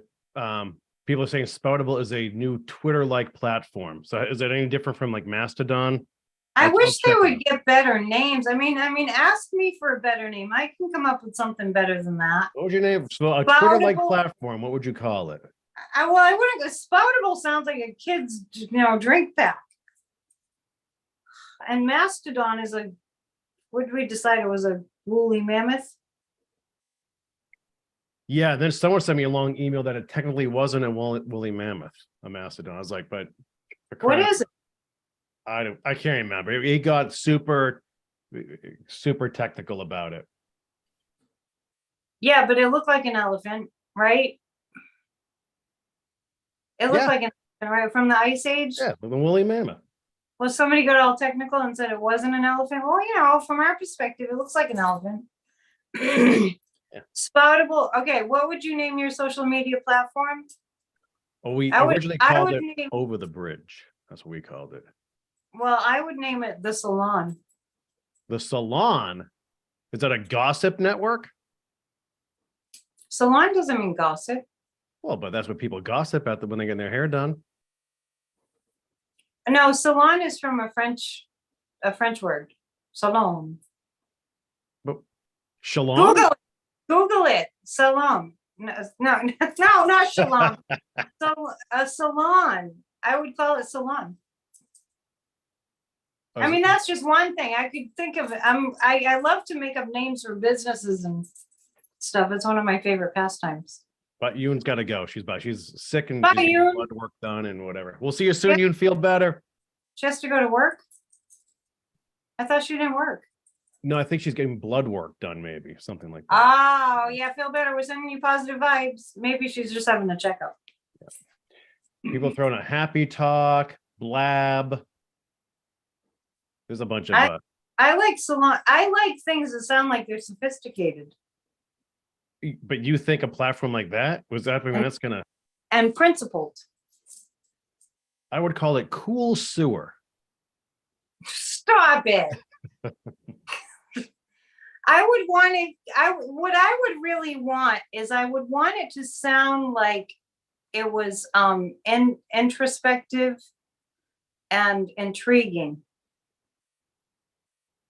Like it had substance. I would want it to sound like it had substance. I've got it now. How about if it was just You could. How about if you just called the substance? HMM. Too hard to say. Everyone in the world could say that. No, you can't. You can't. Oh, I was humming.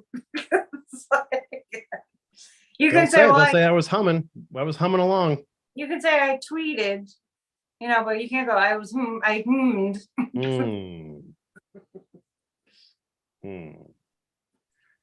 Annette, with DeSantis's latest stunt in Florida, banning classroom libraries until books can be reviewed on threat of felony prosecution.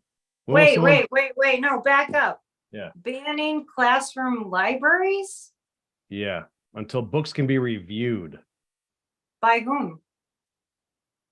Well, who knows if it's school boards or what? Or is the state going to do something? This is all crap. This can't happen. Everybody. No, it can. This is where people are wrong. He's doing it. And people are talking about him. Everybody take it off your things that you think about list. DeSantis is not even remotely, not even a tiny, tiny microscopic bit fit to be president of the United States. So everybody get that out of your mind. He's a fascist dictator. Do we really want to not be free to read what we want to read, to say what we want to say, to love who we want to love? Do we really want that? Do we really want to stand on a platform of hatred and violent rage? Go where you want to go.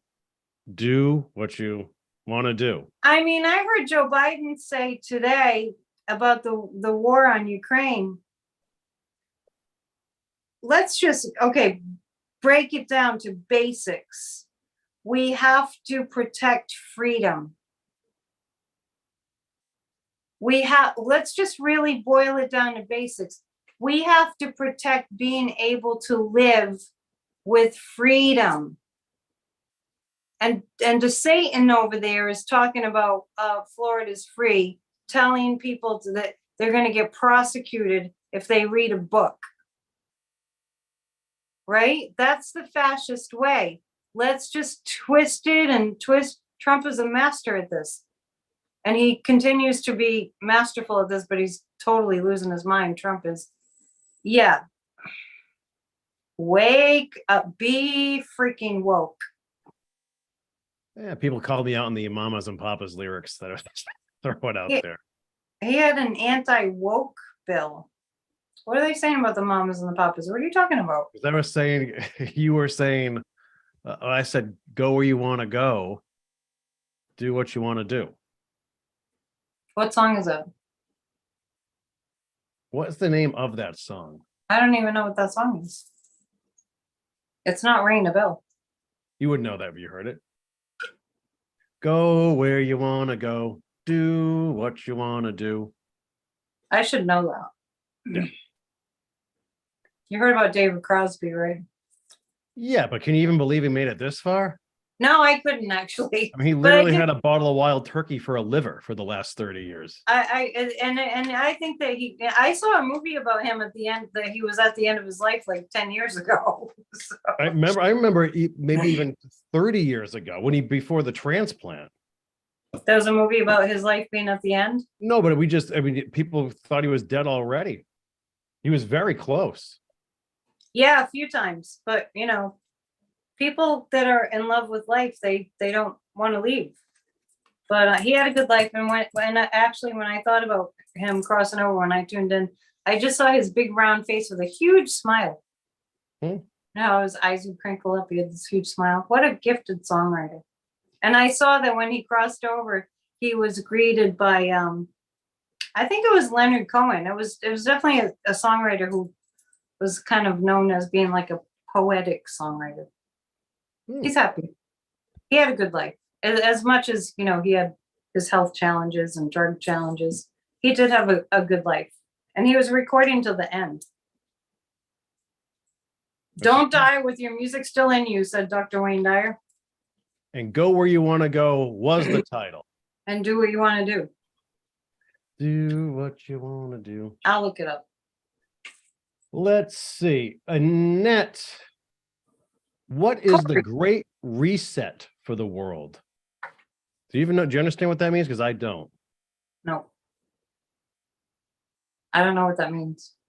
The Great Reset. Little help out there, folks, if possible. Somebody made up this term, the Great Reset, and nobody knows what it means. I know, because in the fall was, is it bad or good, and when will it start? Let's make up something, Corey. Let's make up something. What is the Great Reset? So here's the weird thing. The assumption is that the world is all on the same wavelength and page, and we're not at all. So there is no such thing as the Great Reset. You might talk about maybe an American reset, but we've talked about this where we don't really wake up until there's something catastrophic like a 9/11, or all of a sudden we wake up and half of Oregon and Florida and Washington are underwater. It's going to take something major to galvanize everybody again, to the point of action. I agree.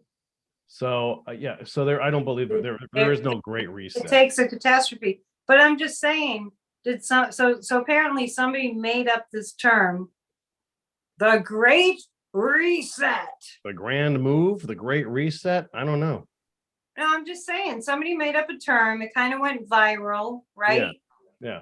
So I want you to think of, that was very good, by the way. You're getting good at understanding what I'm saying in terms of, like, I was trying to get angry in the middle of my sentence. So I was like, channel my inner Annette. It's not anger, it's passion. Yeah. So These people are stupid. Why is everybody so stupid? No, I'm just teasing. How do you not know that? I'm stupid about a lot of things, but the Great Reset. So somebody came up with this term and nobody knows what the hell it means. So I was just thinking, you could make up a term and make it go viral. So what would it be? Okay, here it is. Hold on. Glenn Bird. Part of QAnon, the Great Reset belief that all debts will be forgiven, all currencies reevaluated and based on resources. So in other words, a giant wheelbarrow full of shit. Yeah, I told you it was BS. Yeah. Is that really QAnon's going around saying that? This weird, like how people can be gullible. There's right. People can be drawn into Crazy. Cultish behavior, these stupid rabbit holes. It blows my mind. I know. guess you can never underestimate someone's stupidity, but I mean, holy crap. We have to preserve our independent minds. I keep thinking of that movie, The Matrix. I'm gonna have to watch it again. It keeps coming to me. It's like The Matrix. We don't want to have homogenized minds. We need to keep our critical thinking. We need to teach our children what they need to know. By the way, I'm not worried about the children. I don't think these next generations are going to stand for what's happening with the fascism. But we really do have to preserve our own ways of thinking that are as unique as we are. Don't buy into that. And it's funny that you said that's a QAnon term. Well, here's a better explanation from Annalee Finch. The Great Reset Initiative is an economic recovery plan drawn up by World Economic Forum in response to the COVID-19 pandemic. Says who? I think QAnon may have adopted that belief. Yeah, but it's just like, who named it the Great Reset? And what, I mean, it's pretty presumptuous, I think, to say the Great Reset and to think, that sounds like a know-it-all kind of a thing to, I'm not saying for Annalee, I just mean whoever came up with the Great Reset. Yeah. Critical thought is we need our critical thinking. We need our ability to take in information and to filter it through. Okay, does this make sense? And if I think of the contrast and joy, you know what I mean? It's like making a decision. You weigh it out. You use your reason. We need that. We are losing that. We don't want our brains to be homogenized. We have to. The movie, the Dead Poet Society is popping into my mind now too. Everybody go back and watch that one too. Annette, will Marjorie Taylor Greene be a candidate for vice president? No. Why are they asking that? Oh, because Trump, they think, oh, I see. Oh, I see. They're saying, they're asking that because, is that Warren? Yeah, it is. I can spot a Warren question a mile away.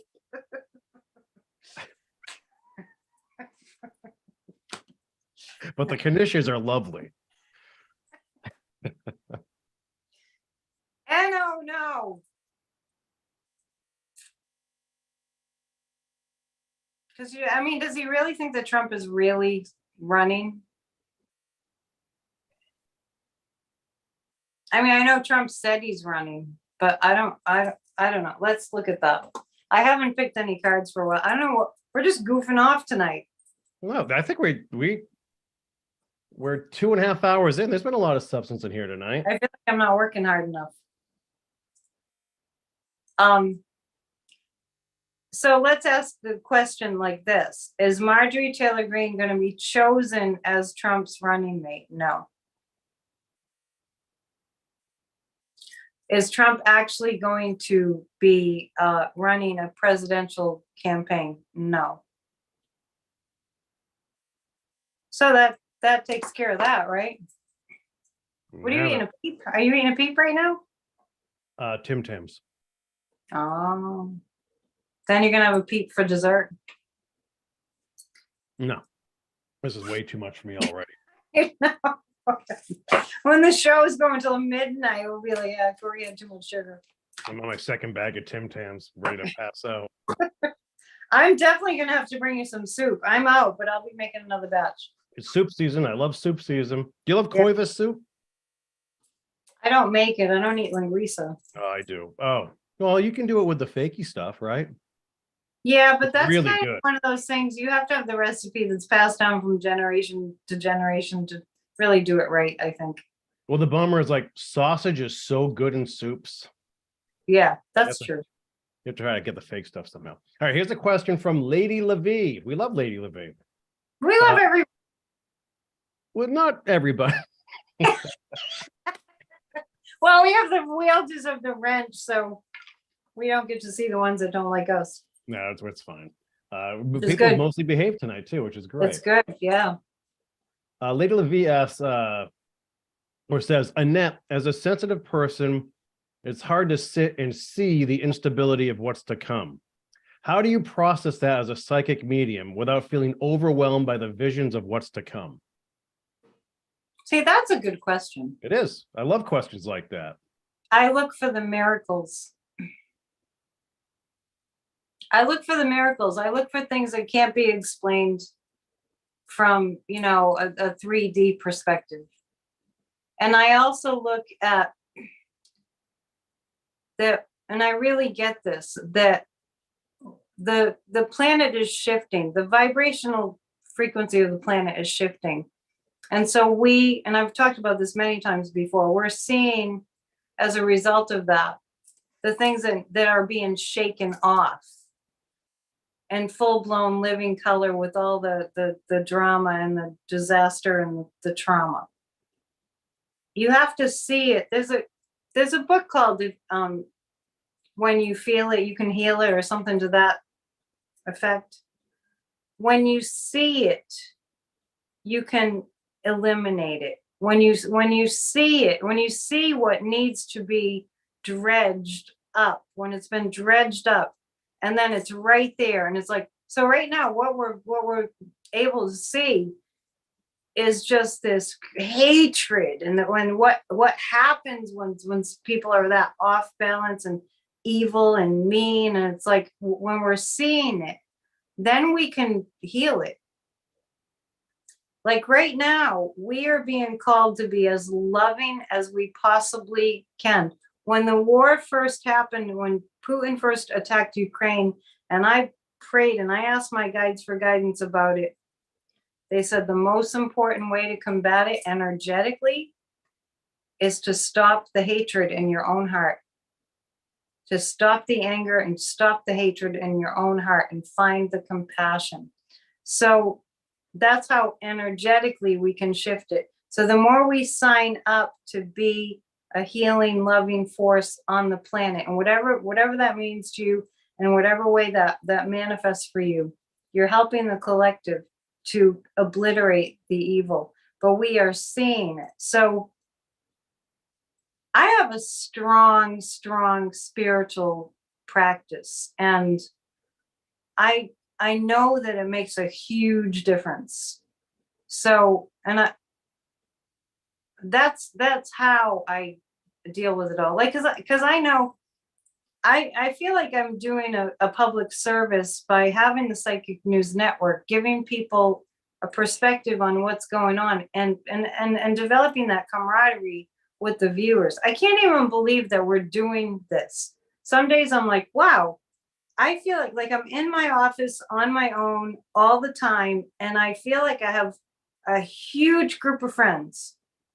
How crazy is that? Mm-hmm. And it's all virtual. But if we, and Sadhguru talks about this too, like he even said, when Jesus walked the earth, or any great teacher walked the earth, maybe he reached, a few hundred people when you really think about it. But we can reach millions of people, right? So I know what's possible. And then, when I look at Sadhguru, he's seen it all, but he keeps going. And he keeps the positive work going, and he gets people, in the practice of being peaceful. And so that gives me hope. I look for the miracles. What are you doing? Bubba's mauling me right now, so I just had him sent out. It looks weird. It looks weird when you can't see the dog. The background in, yeah, I know. But he was climbing over me here. Yeah. He wants a carrot. Okay. And I want to say, just to add to that, is like it's a job. It's a job. It really is a job to keep your energy at a certain frequency. It's a job. That's why I talk about my soup all the time. You have to watch what you eat. You have to exercise. You have to keep the stress level down and not sign up to be part of the madness. You have to kind of rise above it a little bit, be at a different frequency. It's a job. It really is. All right. And we want to clarify some stuff here. Klaus, what are you doing? Well, here, take a Tim Tam, the good doctor, for crying out loud. Solve everything. Klaus Schwab. Well, the Great Reset. It's not a Q thing, it's a Davos thing. So, all right, so that's world economy stuff. Is the Earth's core spinning backwards, or did I see that on an anti-science page, Dancing Warrior? I did see that too. Someone saying the inner core of the Earth is actually not only no longer spinning with the outer Earth, but is actually reverse course, the inner core. Did you see that? I did see that. I'm lost. I don't know what you're talking about. I don't think it's that important. We'll be fine. The core of the Earth is turning in the other direction? Inner core is actually begun to spin the other way. That's when? Within the past week. I swear to God, I saw it like a day or two ago. Yeah. Did you feel it? What happened, Corey? I don't know what the hell the dog came in. I was like, well, maybe that's what's going on. The Earth is kind of. I saw the headline, but I didn't read the article. Put it that way. Really, I didn't hear that. I'm focused on outer space. How about this one from Lisa? When will Fannie Willis indict Trump? Soon, next month. Next month. Do you need more specifics? No, I don't think so. Sandra Spidel, is there a certain human design in your sacral that caught your psychic? Is that How about this one from Merrily? I don't know. Merrily. Will the Canadian dollar increase this year? I don't really understand. Do you see why I sift through these questions, Annette? I don't understand how currency works. You know what I mean? Yeah, Joanne McCardle. Oh, our friend down under. Yes, Corey, I saw that yesterday. The core paused and then changed direction.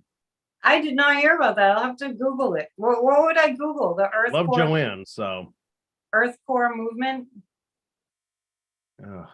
Didn't I mention earlier things were going to start shaking? Yeah, when we first started tonight, I saw an earthquake. So I do think that we're going to see some effects from that. And also the poles shifted, right? I mean, we're living in some interesting times. Yeah. Do you have any deep questions? Oh boy, let's see. Next time we could do that. We could say we want your questions to be deep. I try. You say that on your Tuesday night thing? You say, well, sometimes I like the out there questions. They're not necessarily political, but we don't get many. Thought provoking. Well, political questions can be thought-provoking. Well, that's true. I don't disagree with that, but we really get, I mean, it's 90+%. And then you get a little bit of, we have had a question about aliens. Yeah, Usually I we're know. good for one of those weeks, or the Royals this week either. Just speaking of the content of the questions, understand I have the Psychic News Network, so of course people are going to ask political questions because that's what I do mostly. I mean on my YouTube anyway. Right. That's just. Boy, the time has flown by. We don't want to make this too much longer, right? No, we're at 9:10 already. How about this one? Do you see anything in the future about spaceship visits from other galactic planets, if it's not too far out there? And when I got this question, I actually answered this on your behalf, but I'll let you answer first. I thought you were going to say that I actually saw a UFO.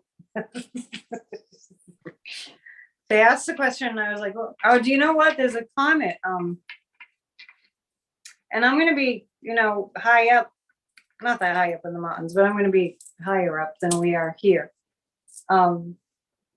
February 2nd, it's called the Green Comet, and it's going to be closest to Earth on February 2nd.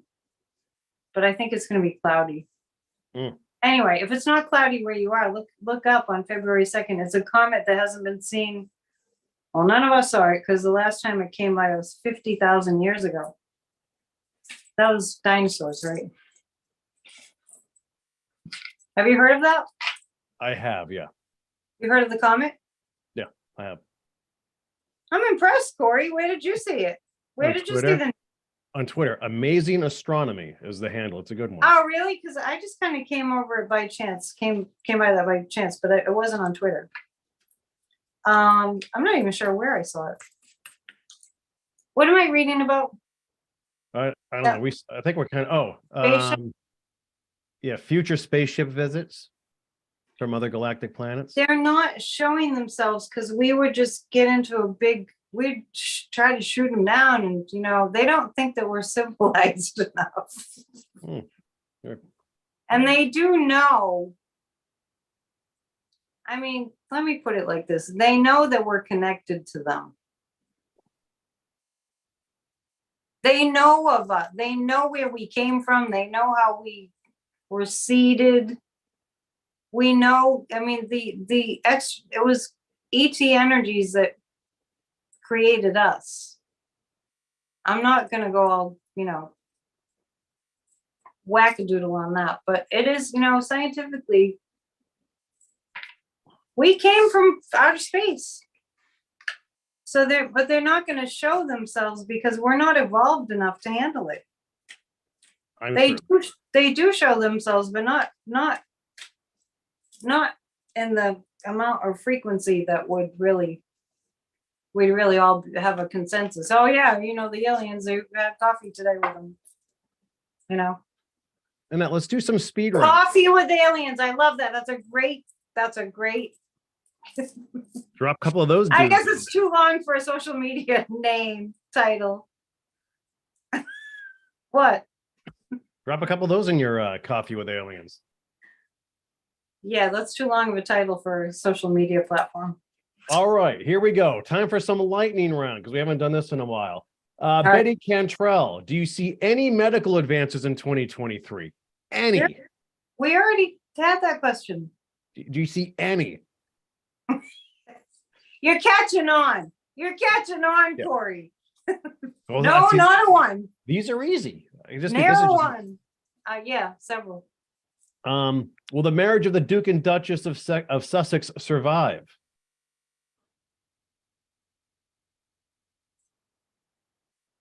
Say now, tell me about that question. Well, you're assuming the marriage is in trouble. Yeah, the assumption, right? Don't assume, folks.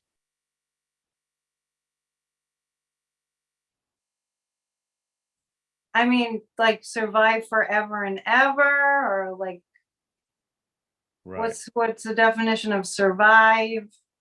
Well, yeah, to me, it's just like, are they going to get divorced? Yeah, there's an inference in there that they're not getting along and things aren't going well. You know what I mean? Yep. All right. Let's go with Susan Talkgo. Will Adam Schiff and Eric Swalwell be reinstated to the Intelligence Committee when McCarthy steps down this year? Yes. There's an assumption there that Kevin McCarthy will step down. I don't know. It was hyphenated, and then the assumption came in, but that's fine. Well, hang on, let me see. Because I think Kevin McCarthy is going to be ousted. I don't think he's stepping down. So there's a couple of questions in there. By the way, this lightning round is being brought to you by Tim Tams. Thank you to Janina and Brian in Danville, Vermont. I'll have to go up there sometime. It's beautiful. It's right just west of Yeah. St. Jay.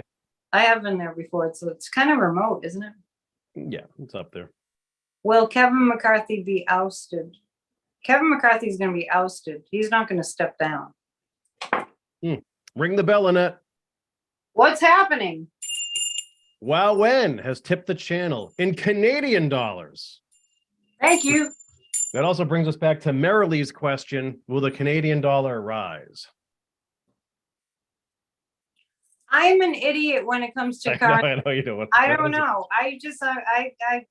I'll admit it. I don't understand how currencies work. So when you say the American dollar is strong, I don't know. That doesn't really mean a lot to me. When you say, will the Canadian dollar rise? I don't even know what that means. I admit total ignorance on that topic. Old guy says so much for the lightning round. I know. We're just like, la-di-da. This is more of a rolling thunder round. I know. Tonight's kind of a, like we're on a boat and we're just sort of hanging out. And yeah. It's more of like, the ride, it's a small world ride. It's kind of like that. I think it's the background. I think, I really do. It's like just hanging out in the cabin. Ring the bell, Dion. Again, wow, things are picking up. This is a nice one. Kara Glenn with tipping the channel. Thank you for the good you are doing. That's got to make you feel good. Yeah, thank you I'm just going to say here, I don't know if it's for this channel, but some people have donated to me and I really appreciate it. Oh, nice. Ring it again, Annette. On my website. I feel like we're passing the hat at the end of the mass here. Marby Gongora, who's always with us. Hi, Marby. Another tip for the channel. Thank you. At the end of the mass? You know how they pass the hat or they pass the basket? I was wanting to get a feature called Tip Jar, and I don't know if the company went out of business or what, but have you heard of that? I've heard of it, yeah. Yeah, I'm having a hard time getting on it. So anyway, but if you want to donate to me, just on my website, there's a donate button. And by the way, please sign up for Grassroots of Democracy, psychicandetdion.com. But we actually have a Grassroots of Democracy website now. So you don't actually have to go through my website, even though I'd like you to. You can just go to grassrootsofdemocracy.com and read about it, what we're doing. We're 1 full year in. Annette, will the body of Jennifer Doulos ever be found? Doulos. I don't know who that is. Who is that? How about this one? Will the body of Anna Walsh be found? I don't know who that is either. That's that woman whose husband went on Google and searched for all the, like, what you do with a dead body, and that's a local story. It is? I think that was in Massachusetts. Was that recent? Yeah. In the last week or so. I mean, he was Googling things like how to get rid of, like, they found his search and it was not pretty. There's some very sick people out there. Oh my God. With all the shit that's going on in California this week. Yeah. Just keep praying and just keep finding love in your heart and spread it around. I'd start with Tim Tams. Not just that. Get involved, as far as the gun thing, get involved. Sign a gazillion petitions, call your representatives. It's not a democracy if 89% of the people of America want background checks and we don't have them. Not even background checks. How about this one from Tweet Scotchy? What's the best way to let go of the need for justice with regard to Republican right-wingers? Can you actually let go of that feeling that if you want justice? That's an interesting question. Mm-hmm. I have to step back from it. I notice there's a certain threshold where, because I'm watching the news all the time, there's a certain threshold where I just have to go, okay, time to watch something silly and stupid. And I would suggest, if she doesn't already, but she might, come to the 20 on Tuesdays group. It will really help. Does she already attend? Tweet Scotchy? I don't know, but she's always with us in these chats. Check your faith that, really just see justice happening in your mind's eye. Recognize that the mind is so powerful. And I just want to add this. There is a feeling of being treated unjustly that's being triggered by what she's witnessing. Worth looking into. Very nice. Ring the bell, Annette. Sometimes Our longtime friend Maria Rodriguez. I love your energetic collaboration, Annette and Corey. Tip the channel. So thank you, Maria. I just wanted to say, hang on, I didn't finish my thought. Sorry. I just want to say that sometimes we get triggered because we've been treated unjustly in the past. And so we hold it in. And then when we see justice not happening, it's exponentially worse for somebody who had a personal injustice done to them and never really processed it or got, completion with that. So that makes it extra difficult. We can clear things like that. Just give me a call. Just sign up for a reading. You heard the lady. Joanna Carson, when will we get to see Trump sitting in a courtroom in front of a judge on the news? A lot of when questions tonight. When. And just on that note, just know that it will happen, right? I was thinking today about how we just keep hearing when. You know what? Impatience signifies a lack of faith. And don't get me wrong, I understand how frustrating this is. We're not having enough faith that it will happen. So we really have to look at the things that are being done to make sure that it happens. Fani Willis is really on it, and Georgia. So we have to look at all the positives that we have a justice system, and that because the alternative is that January 6th could have worked, right? So let's be in gratitude that we have a justice system that's holding people accountable. It's like I was watching Midas Touch. Subscribe to Midas Touch. Those guys are awesome. And it was pointed out that, to get the insurrectionists on seditious conspiracy is not an easy thing to do. That is not a small feat. That's happening, right? Put all your thought energy into justice is happening. And we don't really have to ask when. It's coming. And the other thing is, so they're batting 1,000 on the insurrectionists. Like every case, the DOJ is winning. So let's just maybe make it a policy. I'm only going to look at the good side of things, right?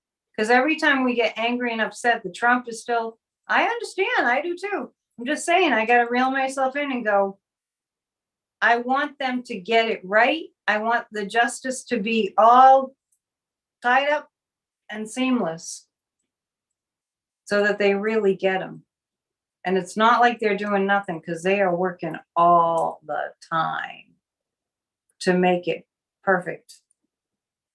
So people are afraid. That's why everyone keeps asking when, because they're afraid it's not going to happen. Trust. Guerda Smith, what's up with Nick Fuentes? What's his end game? Corey, let's do a question analysis.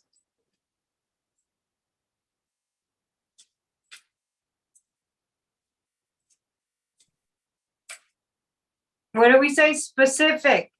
I might have to drop a template for people to fill in to ask questions. Just specific. What's up with him? What's up with you? If I come up to you and I'm like, what's up with you, Corey? I would just say, what up? I don't even say what, I would just say, what up, Nick Fuentes? And what would you be like if someone said, what's up with you, Corey? Wouldn't you have to like think of, okay, what should I tell you? He's a horror. The answer is always nothing. Nothing. Because you don't know what to pick. You don't really even know what they're asking. That's your safe out right there. Nothing. What's Nick Fuentes? What's up with him? Nothing. Nothing. Well, there's a lot What's of his end game? You know. You already know. Well, that's already, I mean, he's a white supremacist. He's a violent white supremacist. He's a sociopathic. He's got murderer energy, sociopathic and misogynist murderer energy. Yikes. And I guess that's what's up with him. And the end game to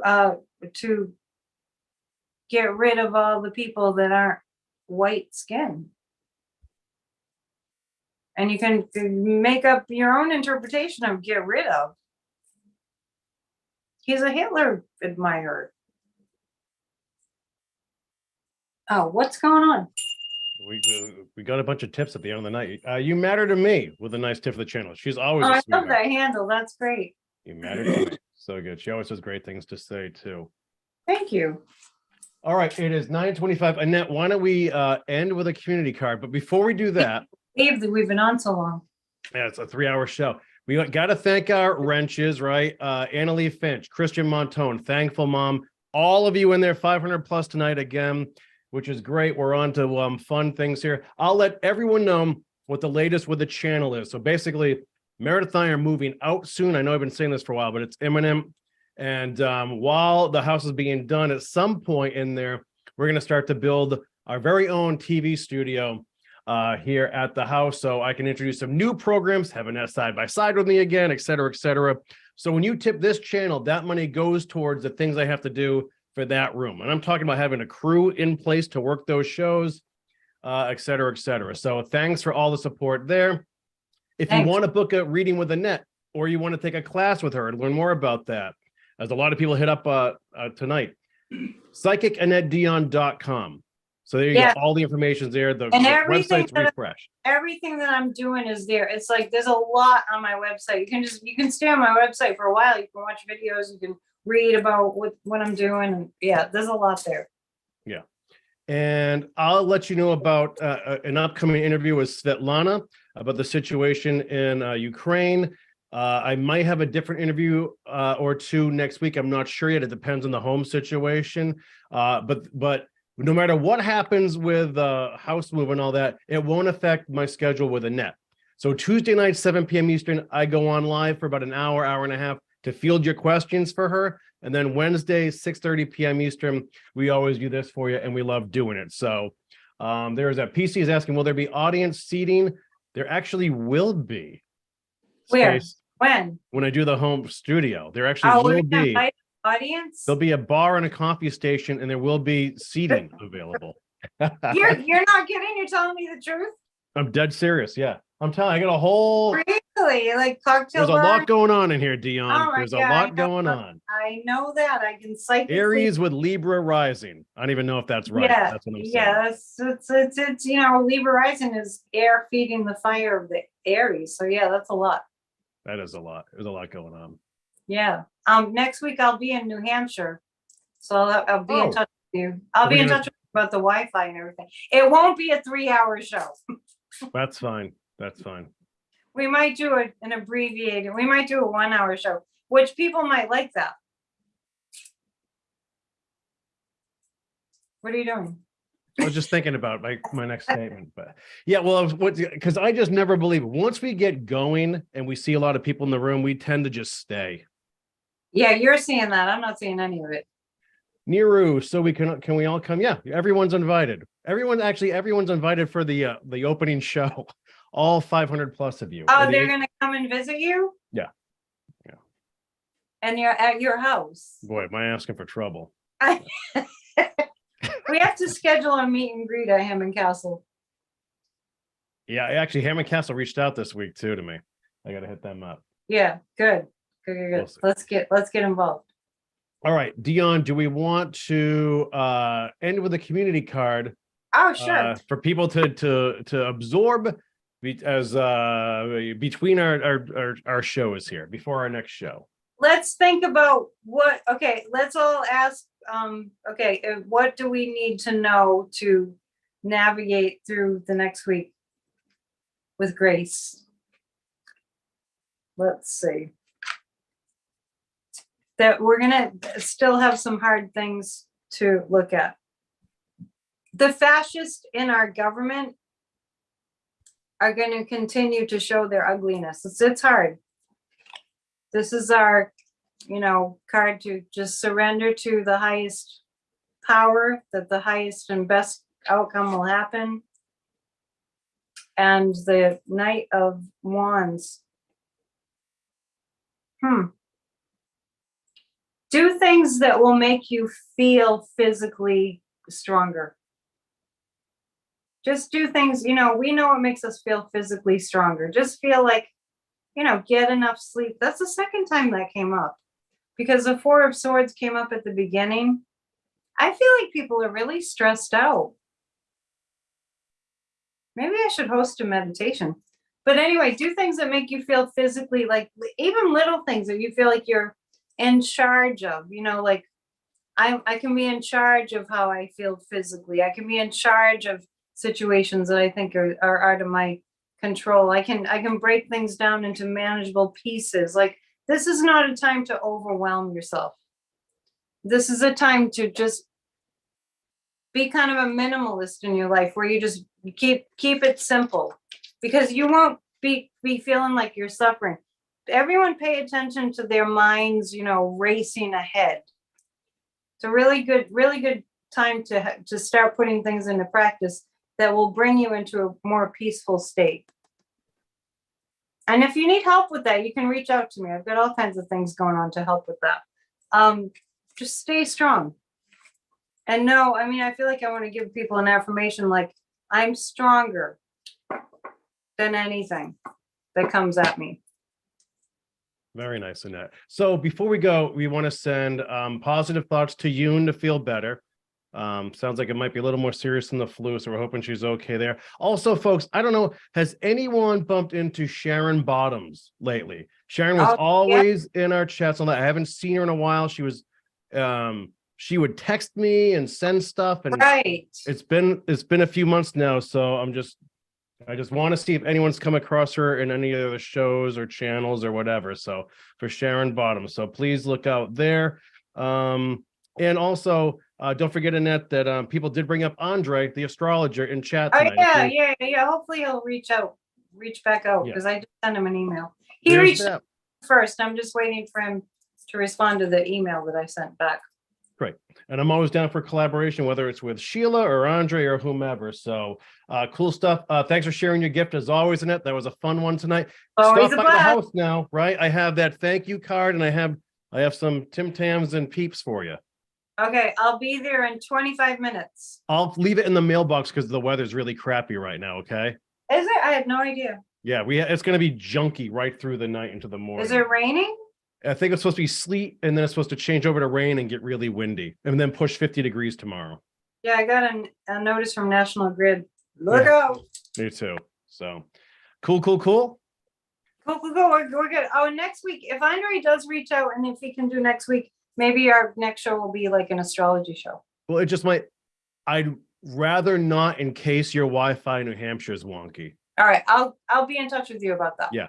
Okay. Folks, book a reading with Annette, psychicannetteDion.com, and or check out her class. She has class Saturday, and she has one February 4th. You can learn more about that too on her refreshed website. Thanks for following Bridge Cape Band, folks. In the meantime, Annette, we'll see you soon. All right, I'll see you in 20 minutes. Right. Well, you're gonna put it in the mailbox. Okay. Yep. Okay, bye. Thanks everybody for the time, for your eyes and ears. We really appreciate it. We'll see you next time on the Psychic and the Sidekick. Adios for now. Bye, Annette. We love you. Bye. All right, folks. And then YouTube usually takes a few extra seconds to actually stop the broadcast. So I go and say bye again here. So anyway, like I said, thanks for all the time, all the help. Wrenches, thank you guys again. As always, you're there for us every week, and we really appreciate it. And it was a really fun live chat tonight. Lots of great topics discussed. And hopefully we button up any mistakes that I had on my end, factual stuff. But anyway, thanks for having my back as always. We'll see you next time on the Psychic and the Sidekick. Keep tuned to Bridge Cape Ann for the latest info. You can always sign up for my newsletter. Email me at hello@bridgecapeann.com. Until then, we'll see you next week. Adios for now.